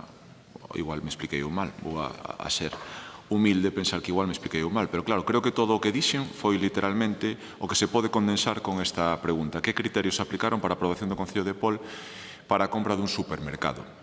Que criterios, evidentemente falamos, que criterios poden soster a necesidade, a idoneidade, a importancia no eido social, económico ou no futuro, ou incluso no asentamento poboacional que poida xerar para o Concello de Pol a compra dun supermercado. E volvo a repetir, que criterios fan que a Diputación Provincial use os cartos de todos os lucenses para a compra-venda de inmobles privados sin un uso realmente imprescindible ou necesario ou esencial para a comunidade, neste caso, a de Pol. Muchas gracias, don Antonio. Doña Pilar. Insisto, que vostede formula non se corresponde co que presenta por escrito. Lea en lugar de inventar e intentar terxiversar a realidade. Remítome a resposta que lle dei na miña primeira intervención. Exactamente os mesmos que para o resto de convenios, señora Mejide, que era o que vostede se refería. En todo caso, moito máis transparentes que na Xunta de Galicia cando fai convocatorias con nocturnidade e asina convenios únicamente para os seus. Moitas gracias. Muchas gracias, doña Pilar. Segunda pregunta que formula don Héctor Corujo. Ten a palabra. Muchas gracias, presidente. A Vicepresidencia da Deputación de Lugo ofrecía unha colaboración anual de 50.000 euros para axudar a paliar o déficit. Señor Corujo, se fai favor acerca un pouquiño o micro. Ay, gracias. Óyese mellor así? Sí? Ok. A Vicepresidencia da Deputación de Lugo ofrecía unha colaboración anual de 50.000 euros para axudar a paliar o déficit do Servizo do Matadoiro Municipal de Sarria no marco dunha reunión cos alcaldes da comarca o pasado 20 de novembro de 2024. A vista do anteriormente exposto, este grupo formula a seguinte pregunta. Que pasos deu a Deputación de Lugo para facer efectiva a axuda anual ofrecida para o Matadoiro de Sarria? Gracias. Muchas gracias. Esta pregunta vai dar resposta ao vicepresidente don Efrén Castro. Grazas, señor presidente. Ben, alégrame que me faga esta pregunta, porque vai quedar claro como actúa unha institución e como actúan outras. Deronse todos os pasos que nos permitiron o tempo. O compromiso é claro e firme. En novembro dirixíase o Concello de Sarria a esta Diputación para preguntar sobre ese compromiso.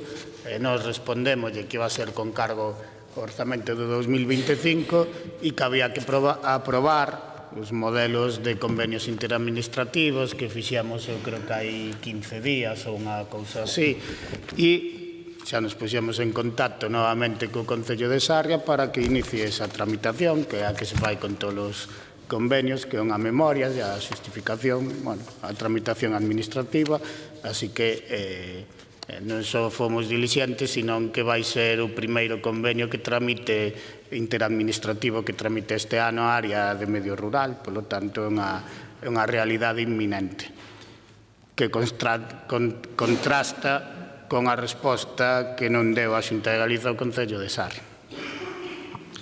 Moitas gracias. Quere repreguntar?